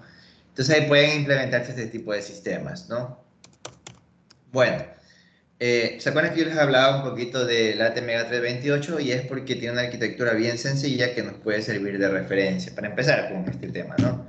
Entonces ustedes tienen que saber que la tarjeta Arduino tiene un microcontrolador. Un microcontrolador es una combinación entre un microprocesador, internamente tiene un microprocesador, a ver, en este caso, y tiene también sus GPIOs. Tiene ADC, tiene, bueno, pues ya vamos a ver qué nomás tiene. Tiene ADC, tiene PWM, tiene bloque UART, tiene bloque I2C, SPI, tiene... ¿qué más tenía? Bueno, la memoria flash, bueno, a propósito de la memoria flash, es de 32 KB, pero actualmente estos micros se los programa directamente por el puerto USB, así es que ellos solo utilizan el chip FTDI, y ese chip FTDI se comunica al puerto TXRX, no se conecta al In-Circuit Serial Programming. Sí, o sea, aquí es por donde uno típicamente los programaba. Pero para que pueda hacer esta, o sea, para que no requieras un programador de microcontroladores como antes pasaba, este requiere una instalación de un bootloader, ¿no? Bootloader, ¿ya? Este bootloader te consume 0.5 KB, o sea, realmente tienes 31.5 KB de memoria en instrucciones. Flash es una memoria no volátil, por supuesto. Tú apagas el micro, lo prendes y ahí están tus instrucciones, ¿no? Además, tenemos una memoria SRAM de datos de 2 KB, ¿ok? De las cuales apenas, o sea, apenas de la dirección 0 hasta la 100 están reservadas para registros de propósito general, eso recordémoslo. También existe una data EEPROM no volátil. Esta es una memoria volátil, esta no es una memoria volátil, de 1 KB, ¿ya? La memoria no volátil, la SRAM, es la más cara y tiene un número infinito de lecturas, o sea, soporta un ciclo infinito de lecturas y escrituras. Sin embargo, la EEPROM y la Flash, como son memorias no volátiles, tienen un tiempo de vida útil. La Flash me parece que es 100.000 veces, mientras que la EEPROM es de 10.000. Eso te dura más o menos unos 2 años y medio programando 4 horas al día. Es bastante. Además tenemos Digital Communication Peripherals como I2C, SPI y I2C, SPI. También tenemos salidas PWM. Tenemos timers, eso me olvidaba. Tenemos comparadores internos para las entradas analógicas. Y bueno, eso básicamente. ¿Cómo es esa arquitectura? Aquí está el resumen. ¿Cómo es la arquitectura del micro? Pues esta es la arquitectura del micro que les quería mostrar. Cómo esto se compagina con la arquitectura hardware que habíamos hablado antes. Entonces, como ustedes pueden ver aquí, a propósito, el otro semestre voy a dar la materia de desarrollo de prototipos electrónicos, donde usaremos los SP32 para hacer tarjetas proyectos. Bueno, no, o sea, sí son proyectos que se envían, pero tienen un enfoque, ¿no? Y la idea pues es hacer así como, bueno, estos casos de éxito, como esta tarjeta de desarrollo de medidor de consumo, o la TSC Lab también. Por aquí está el datasheet. Entonces, si les interesa, ¿qué vemos en el curso? Diseño de PCBs, ¿no? Por si acaso. Manufactura y todo eso. En Altium. Entonces, si les interesa, pues el otro semestre nos vemos. Ok, entonces, regresando a la arquitectura del ATmega 328, como ustedes ven, aquí tienen la CPU ABR, ¿no? Esta CPU, o sea, ¿qué es un microcontrolador? Un microcontrolador es un mini computador porque tiene periféricos y su procesador, ¿ya? Entonces, esto de aquí podemos decir que es el microprocesador del ATmega 328, o sea que solo vamos a enfocarnos a esto. Y mira, tienes tu ALU, tienes tus registros de propósito general que están aquí en la memoria SRAM de datos. Tienes ahí un program counter. Aquí no se logra ver mucho, por eso es que puse la gráfica de acá al lado. Y aquí está, mira, tienes una memoria SRAM de datos, ¿sí? Data Memory. Tenemos la ALU, tenemos el General Purpose Registers, ¿sí? De hecho, tenemos aquí, perdón, o sea, estos registros realmente van dentro de ese RAM, ¿sí? En este micro. Pero estos registros de propósito general, ¿cuáles son? Por ejemplo, son registros de configuraciones. Todos los micros, bueno, en este caso el microcontrolador tiene registros de configuración para timers, para inputs, para outputs, tiene para los prescalers, bueno, un montón de cosas. Entonces, esos son los registros de propósito general. En el ejemplo que nosotros vamos a hacer aquí en la materia de digitales, vamos a usar para, por ejemplo, program counter, vamos a ponerlo aquí. Aquí está el program counter, pero vamos a ponerlo acá como, bueno, no es un registro, es un contador de programa, de hecho puede ser separado, es un contador app. Bueno, ahí tenemos el contador de programa que es el que dice el address que hay que leer, ¿no? Por eso esto va a la flash program memory, que es la memoria de datos, de instrucciones. Y esta es la única memoria que nosotros vamos a cargar instrucciones, ¿sí? Ahí vamos a agregar suma, resta, go to, o le aumentamos más cosas, ¿no? Y mira que luego de la flash o de la memoria de instrucciones viene el instruction register que te contaba, ¿se acuerdan? Porque hay instrucciones que son solitas, un go to, por ejemplo. Bueno, go to requiere a dónde, ¿no? El go to, digamos que queremos hacer un read, bueno, el puerto. Parece que todas, ¿ah? Un add con un número. Bueno, por ejemplo, el end, ya el end que dice, sabes que ya se acabó el programa, ya esa es una instrucción que no requiere, que también puede estar acompañada de una instrucción 0x00. Puede ser, vamos a ver cómo nos queda. En cuyo caso, aquí está el registro, ¿sí ves? Este es el registro de instrucciones que guarda esas instrucciones, que como tú verás, la mayoría al menos, está acompañada de la instrucción y el dato. El dato puede ser la dirección de donde leer, la dirección de donde guardar, la dirección del registro que leer, y bueno, y cosas así, ¿no? Y luego está el instruction decoder, que es el que genera los control lines. Obviamente aquí falta el unit control, que es aquel que gobierna, ¿no? El unit control. ¿Ya? Y el unit control es el que empieza a orquestar ahí cómo funcionan el resto de cosas, ¿ya? Pero, además, aquí nos haría falta la MSS, que es la que gobierna al program counter, primero program counter para buscar la instrucción, almacenarla, luego le dice al decoder que genere el código, y tercero, la unidad de control que nos va a permitir ejecutar la instrucción, ¿sí ven? Ahora, claro, como es un microcontrolador, tiene más cositas. Aquí está eh, Analog Comparator, que este no lo vamos a usar nosotros. El Watchdog Timer, que es para mandar a dormir al micro, pero no creo que lo vamos a usar tampoco. Interrupt Unit, hay algunas instrucciones que sí pueden usar interrupciones externas, pero no lo vamos a usar porque vamos a hacer un micro bien sencillito, de hecho, para empezar, por supuesto, al inicio. Y bueno, entonces de manera general, estos son los componentes de los micros como pueden darse cuenta. Y esta arquitectura no es que es inventada, obviamente obedece a la arquitectura Harvard, donde tenemos la unidad central de proceso, la Memory Instructions, bueno, esta sería Data Instruction Memory, y esta de acá es Data Memory, de hecho. ¿Sí? Separadas, por supuesto. Ahora, también hay que hablar un poquito de los sistemas multicore. ¿Ok?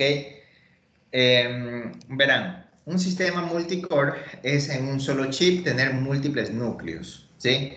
Lo interesante de cada núcleo es que tiene su set de registros, ¿no? Obviamente, algo interesante es que... Sí, aquí está. No parece. Bueno, ¿cuáles son las características de un sistema multicore? Primero que nada, en un solo chip tenemos varios núcleos, ¿no? Ya.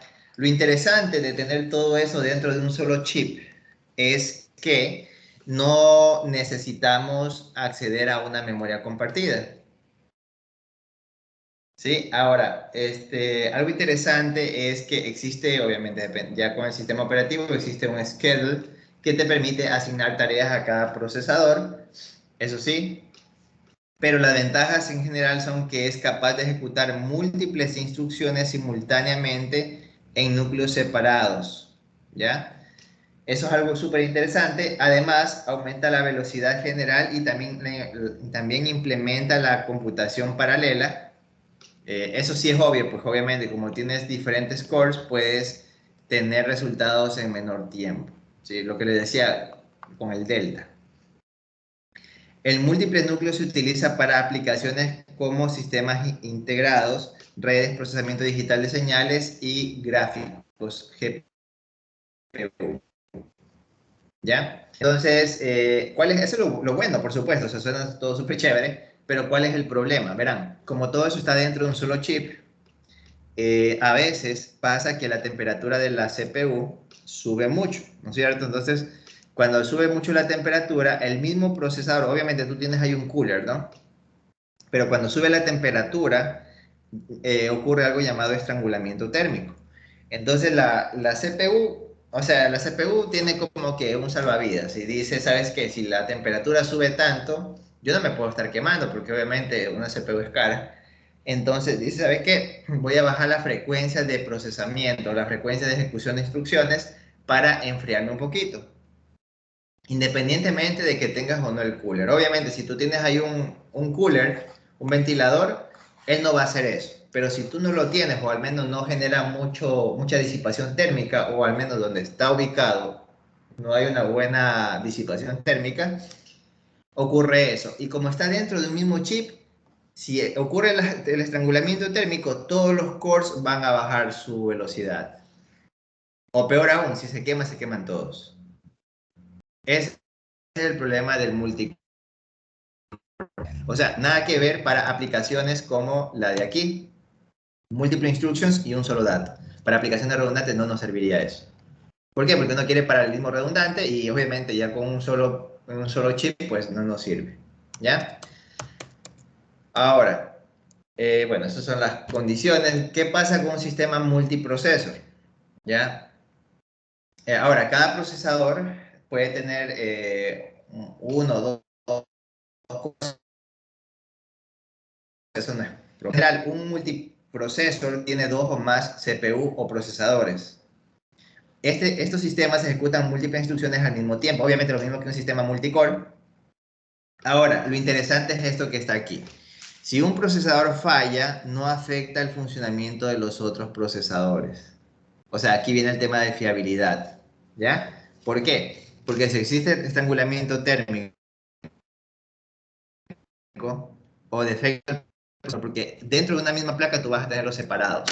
De hecho, el otro día estaba viendo que el Ryzen 9 creo que era. Ryzen, ¿cuál es el 9? 9. Ah, es este de acá, el Ryzen 3900. Ya, este Ryzen 3900 tiene dos procesadores, me parece. Inside. Por eso es que es mucho más rápido que el Core i9. Aquí está, miren. Ajá, así es. Es que son dos procesadores Ryzen 7 que realmente están allá adentro. Por eso es que es mucho más rápido. Pero, ok, entonces, de manera general es eso. A ver, pueden usar mi cuida ya. Ese es un dato interesante. Ahora, eso es lo bueno del sistema multiprocesor, pero ¿cuál es el problema? El problema es que tienen que tener una memoria compartida y ahí se suele formar un cuello de botella. ¿Ya? En un sistema, en un multiprocesador de memoria compartida, cada CPU comparte la misma memoria principal y los periféricos para ejecutar las instrucciones al mismo tiempo. En este tipo de sistemas, todas las CPU utilizan el mismo bus y bueno, y bla, bla, bla, se forma el cuello de botella que les había dicho. ¿Ya? Ahora, esas son las ventajas con respecto a la memoria, perdón, a los procesadores a los procesadores multicore.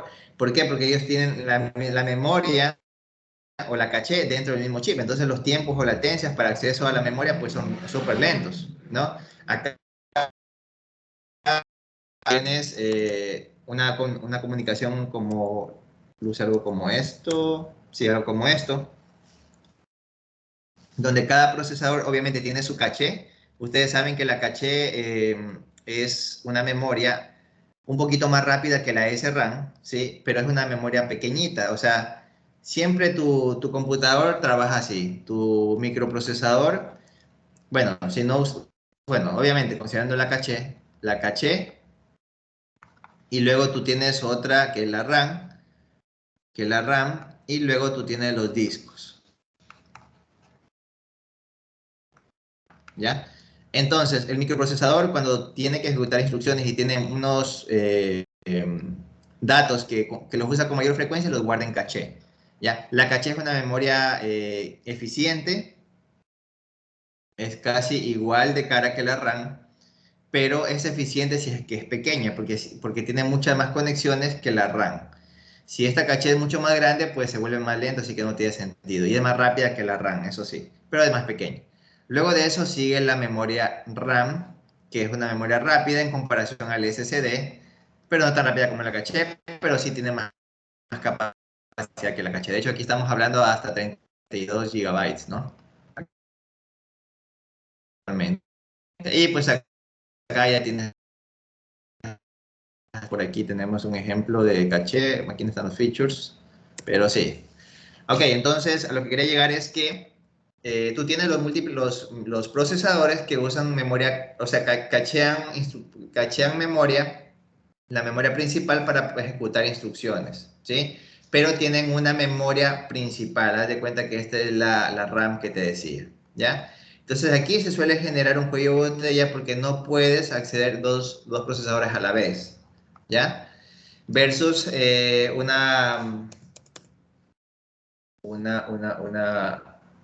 un sistema multicore, ¿verdad? Donde tienes, a ver, aquí está un sistema, claro, es un sistema multicore, donde la memoria está en el mismo chip, por supuesto, y eso pues reduce la latencia, ¿ya? Entonces, de esa manera nosotros llegamos a esta tabla comparativa, pero de la tabla comparativa me gustaría mostrarles cuál es el procesador de la Raspberry Pi. Este no es la Raspberry Pi, RM Cortex A53. Bueno, este es un sistema multiprocesor, pero no me suena que sea el de la Raspberry, porque este tiene dos procesadores, A57 y el A53. Este es este es un procesador dual core, este es un procesador quad core, cada uno con su memoria caché que les había contado, ¿no? Y a través de los periféricos acceden a una memoria compartida, puede ser una DDR3 o DDR4, por ejemplo. ¿Ya? Entonces, así es como trabajamos con los sistemas multiprocesor, como ven, ¿no? Y esto accede a la memoria compartida. Ahora, lo interesante y la ventaja de uno versus el otro están en esta tabla. Los sistemas multicore, sí, acuérdate, en un solo chip tienes todo, ¿ya? ¿Cuáles son las ventajas? A single CPU o procesador con más unidades de procesamiento llamados cores. Ya, son eficientes a ejecutar múltiples instrucciones, pero un sistema multiprocesor, por ejemplo, son dos o más CPUs que permiten ejecutar operaciones simultáneas, ¿ya? ¿Cuál es la ventaja del sistema multicore en términos generales? Que es más eficiente en ejecutar una instrucción y lo hace más rápido, ¿ya? ¿Por qué? Porque paraleliza, por ejemplo, si tú quieres hacer una instrucción que tiene múltiples tareas, él puede tranquilamente a través del schedule separarlo en cada core y hacerlo más rápido, ¿ya? Sin embargo, la ventaja de un sistema multiprocesor es que es mucho más eficiente o rápido en hacer múltiples tareas, ¿sí?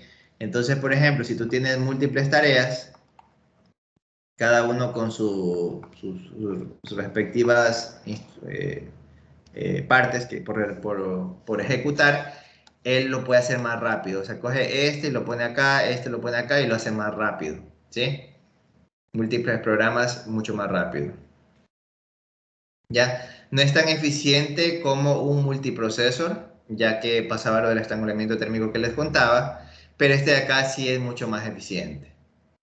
¿Ya? Obviamente, para que sea más rápido ejecutando una sola instrucción es porque tiene menor tráfico de acceso a memoria compartida, mientras que los sistemas multiprocesor tienen mayor tráfico. ¿Ya? Entonces, eso es en términos generales y nosotros en este curso nos vamos a limitar a hacer un sistema Google Core con arquitectura von Neumann, pero como estamos hablando de FPGAs, ¿qué creen que sea más sencillo hacer? Por ejemplo, miren, este es un sistema multiprocesor. Entonces nosotros pues, vamos a hacer un procesador chiquitito, pero ese procesador chiquitito simplemente cogemos y lo copiamos al lado en el block de ARM Schematic File, lo copiamos al lado en el block de ARM Schematic File y podemos hacer un sistema multiprocesor en una FPGA. Es decir, una vez que entendamos cómo hacer un microprocesador, podemos simplemente copiar control C, control V, control C, control V n veces y formaríamos un sistema multiprocesor, como podrán darse cuenta. ¿Ya? Hacer un core en la FPGA sí, en términos generales, para lo que vamos a leer, a revisar, se nos va a hacer un poquito más complejo, pero sí es posible hacerlo. Pero mucho más fácil, como pueden ver, es dedicarnos tiempo a entender y hacer un procesador y luego simplemente coger y copiar y pegarlo y poner un bus de acceso a memoria compartida y de esa manera ya tendríamos un sistema multiproceso. ¿Qué les parece? ¿Qué podemos hacer con sistema multiprocesor? Pues hacer múltiples instrucciones más rápido, como podrán ver. Que vamos a tener tráfico, sí vamos a tener tráfico, pero bueno, pues eso es lo que vamos a hacer ahorita. Ya, entonces, eso es justamente la parte que sigue. El beneficio de trabajar con FPGAs para sistemas System on Chip. Sí, como ustedes saben, en la tarjetita de 10, bueno, en una tarjetita cualquiera, existe, esta es la FPGA realmente, ¿no?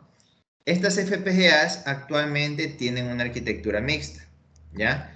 Por la mitad tienen un ARM y acá tienen una FPGA.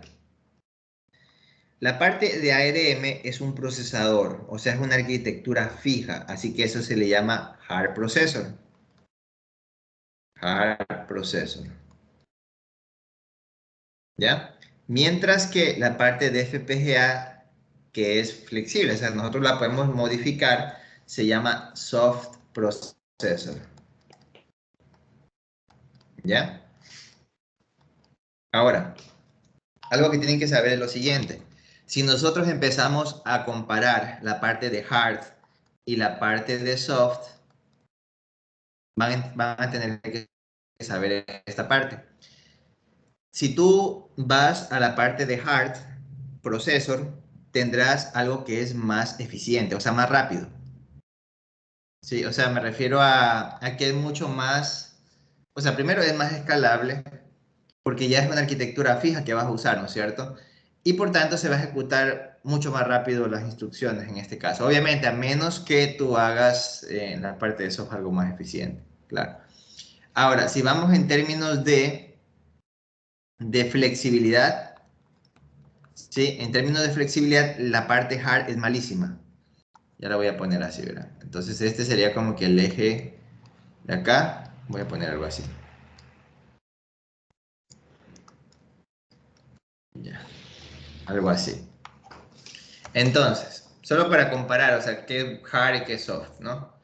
Verán, la parte de hard processor, como su nombre lo indica, es una arquitectura fija y no la vas a poder modificar. Es decir, por ejemplo, esta arquitectura que te estaba mostrando acá del ATmega 328. Digamos que tú vas a la tienda y dices, oiga, quiero un ATmega que tenga una memoria, más memoria flash.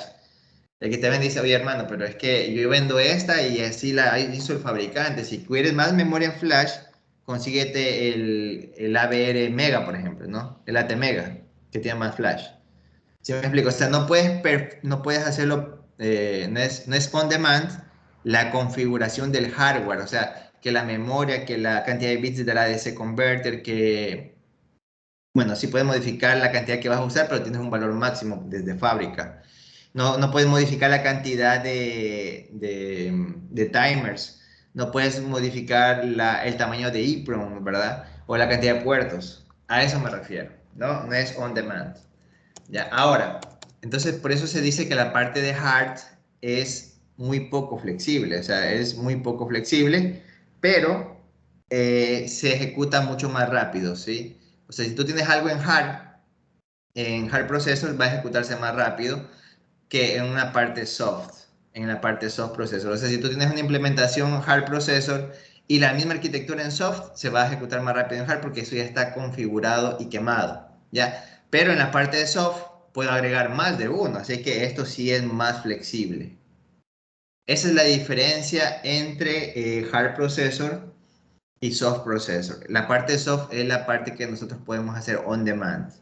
Y tal es así que si nosotros tenemos aquí un ARM, acá puedo poner un ARM, si me da la cantidad de elementos lógicos configurables, hasta 2. Y obviamente ahí es mucho más rápido, la parte de FPGA va a ser mucho más rápido, pero obviamente estamos haciendo, no trampa, sino que estamos aprovechando la parte soft para agregar más de un procesador. Pero de uno a uno la parte hard es más rápida, ¿sí? Bueno, pues eso de manera general, para que ustedes lo tengan en cuenta, ¿no? La parte de cómo está constituida la parte de FPGA o el chip de FPGA, si ya lo explicamos, y si no lo han visto, hay un video que hice en una clase, en un laboratorio, ya se los voy a pasar, para que puedan ver los detalles, y ahí también hablo un poco de los System on Chip, inclusive. ¿Ya? Ok, pues bueno, aquí tienes un ejemplo de un microprocesador en una tarjeta de desarrollo. Esta es una Raspberry Pi 4, tiene un ARM Cortex A73. Este es un sistema quad-core. Y pues bueno, eso de manera general es un sistema quad-core. ¿Qué más? El A53 es de la Raspberry Pi 3. Sí, ajá, de la Raspberry Pi 3. Bueno, eso de manera general. Aquí hablo un poquito más de los sistemas embebidos. Bueno, ya voy a tener que contarles. A ver, entonces, por ejemplo, este de aquí tiene 4 cores, puede hacer unas instrucciones, o sea, en resumen, puede hacer una tarea más rápida porque tiene, bueno, por ejemplo, obviamente aquí tiene una DDR, una memoria SSD. Aquí no están los features, me parece. Déjame ver acá.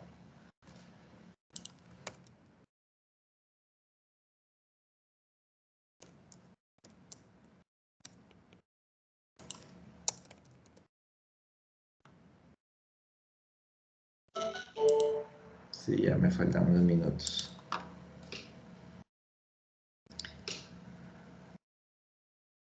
DDR2 tiene. Entonces DDR3 la de la comp.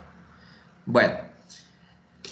Ok, bueno, entonces, ya. Entonces voy a decirles nada más lo que tiene y ya. Bueno, entonces aquí tú tienes un ARM Cortex A73, es una arquitectura fija. Este es un hard processor, por ejemplo, ¿no? Aquí, si queremos agregar algo de un acelerador de procesamiento, no lo podemos hacer. Me parece que esta es la memoria, perdón. Esta es la memoria. Este es el procesador. Ya, este es la DDR2. DDR2. Viene de 1 GB, de 2 GB, de 2, de 4 y de 8. ¿Ya?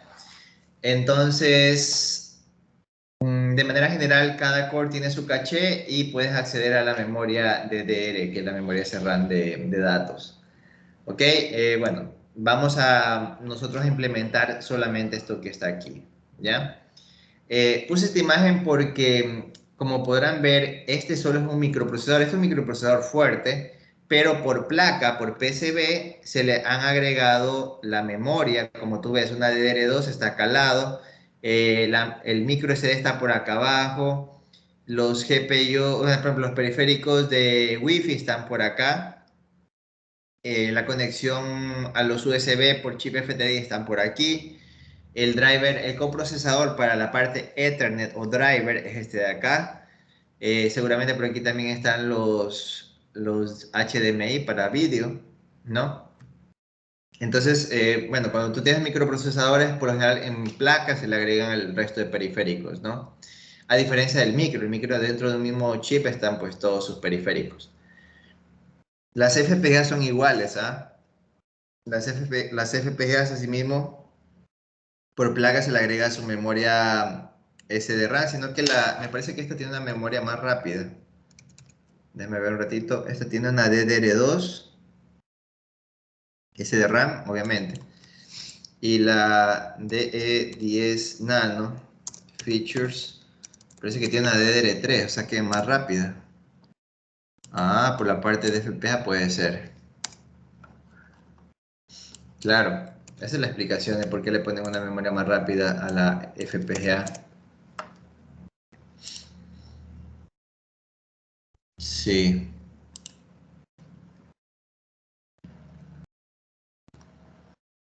DDR3, ajá. Oye, mira tú. Bueno, como la FPGA trabaja a más altas frecuencias, es lógico poner una memoria más rápida. Bueno, pero esta fue igualmente por placa, ¿no? Ahora, otra cosa interesante es esta. La parte de FPGA, como es soft, si tú quieres, puedes ahí poner memoria, ¿sí? Puedes ahí implementar memorias, puedes ahí implementar coprocesadores, puedes ahí agregar drivers, ¿sí? O bloques PWM por hardware. Es interesantísimo eso. Ok, pero bueno, en este caso nosotros lo que vamos a hacer es enfocarnos a los procesadores. Aquí está la parte que les explicaba hace un ratito. Habla de performance versus flexibility, ¿no? Entonces, cuando tú hablas de soft processor o la parte de FPGA es mucho más flexible, pero tiene un menor performance que los circuitos programables, ¿no? Como los procesadores ARM, digamos, ¿no? Ya que esto de acá ya tienes una estructura fija y no puedes cambiarlo. Obviamente, y mucho más eficientes son los ASICs, que son ya, obviamente, para llegar a un ASIC puedes empezar desde un soft processor o un FPGA, ¿ya? También les quería contar de que en la parte de FPGA, el fabricante Altera, en este caso Intel, han diseñado un sistema soft processor llamado Nios 2. Ese es el procesador que ellos crearon. Y este procesador también puede ser parte de la inspiración que vamos a obtener, ya que tiene un program controller y tiene un address generation. Este aquí es como un program counter, básicamente, ¿no? Tiene los General Purpose Registers, que son los registros generales de, bueno, propósito general. Tiene un Control Register, un controlador para estos registros. Un Shadow Register Set, seguramente para un reseteo inicial. Ah, tiene un Instruction Cache. Esto aquí sí podemos también nosotros tenerlo en cuenta. Además, tiene la Memory Management Unit. Ok, esta es una memoria de manejo. Tiene Data Cache, Arithmetic Logic Unit, que esta sí la vamos a usar de ley. Tiene algunos keys de clave para transmisión de datos, pero eso no lo vamos a usar. Internal Interrupt Controller, eso no lo vamos a usar. Exception Controller tampoco. Controller tampoco. Bueno, vamos a usar los General Purpose. Aquí falta el decodificador de instrucciones, aparentemente, pero seguro lo está asumiendo que está acá adentro, ¿no? Bueno, solo para que ustedes sepan que en la parte de FPGA ya hay un procesador que tú puedes usarlo de ley. Sí, o sea, si tú tienes una arquitectura mixta de FPGA con ARM, aquí tú puedes aquí poner un iOS 2 que es una arquitectura RISC, me parece una arquitectura RISC, que nos va a permitir nosotros usar un soft processor también, ¿ya? Bueno, pero en este caso no vamos a usar el soft processor porque esa es una caja negra para nosotros. Un soft processor ya es un procesador diseñado para FPGAs que solamente hay que leer el manual y usarlo. Claro que no es tan fácil como suena, pero a lo que quiero llegar es que vamos nosotros en este capítulo a diseñar nuestro propio procesador, ¿no? Bueno, de manera general aquí está lo que te contaba, que las FPGA ya vienen con esta arquitectura mixta, un poquito de los microprocesadores, los multiprocessor que ya vimos, ¿no? Ok, entonces mira, por ejemplo, esto de aquí me acuerdo que lo hice para una lección me parece, y luego me pareció interesante y lo incluí en el material de estudio. En este caso se me ocurrió poner, por ejemplo, como puedes notar aquí, de manera general, tenemos aquí la memoria RAM de datos, ¿sí ves? Ya, obviamente, si esto es una memoria de datos, tiene que tener un address, ¿sí? Este address de aquí puede venir a través de este multiplexor de cualquiera de estos registros.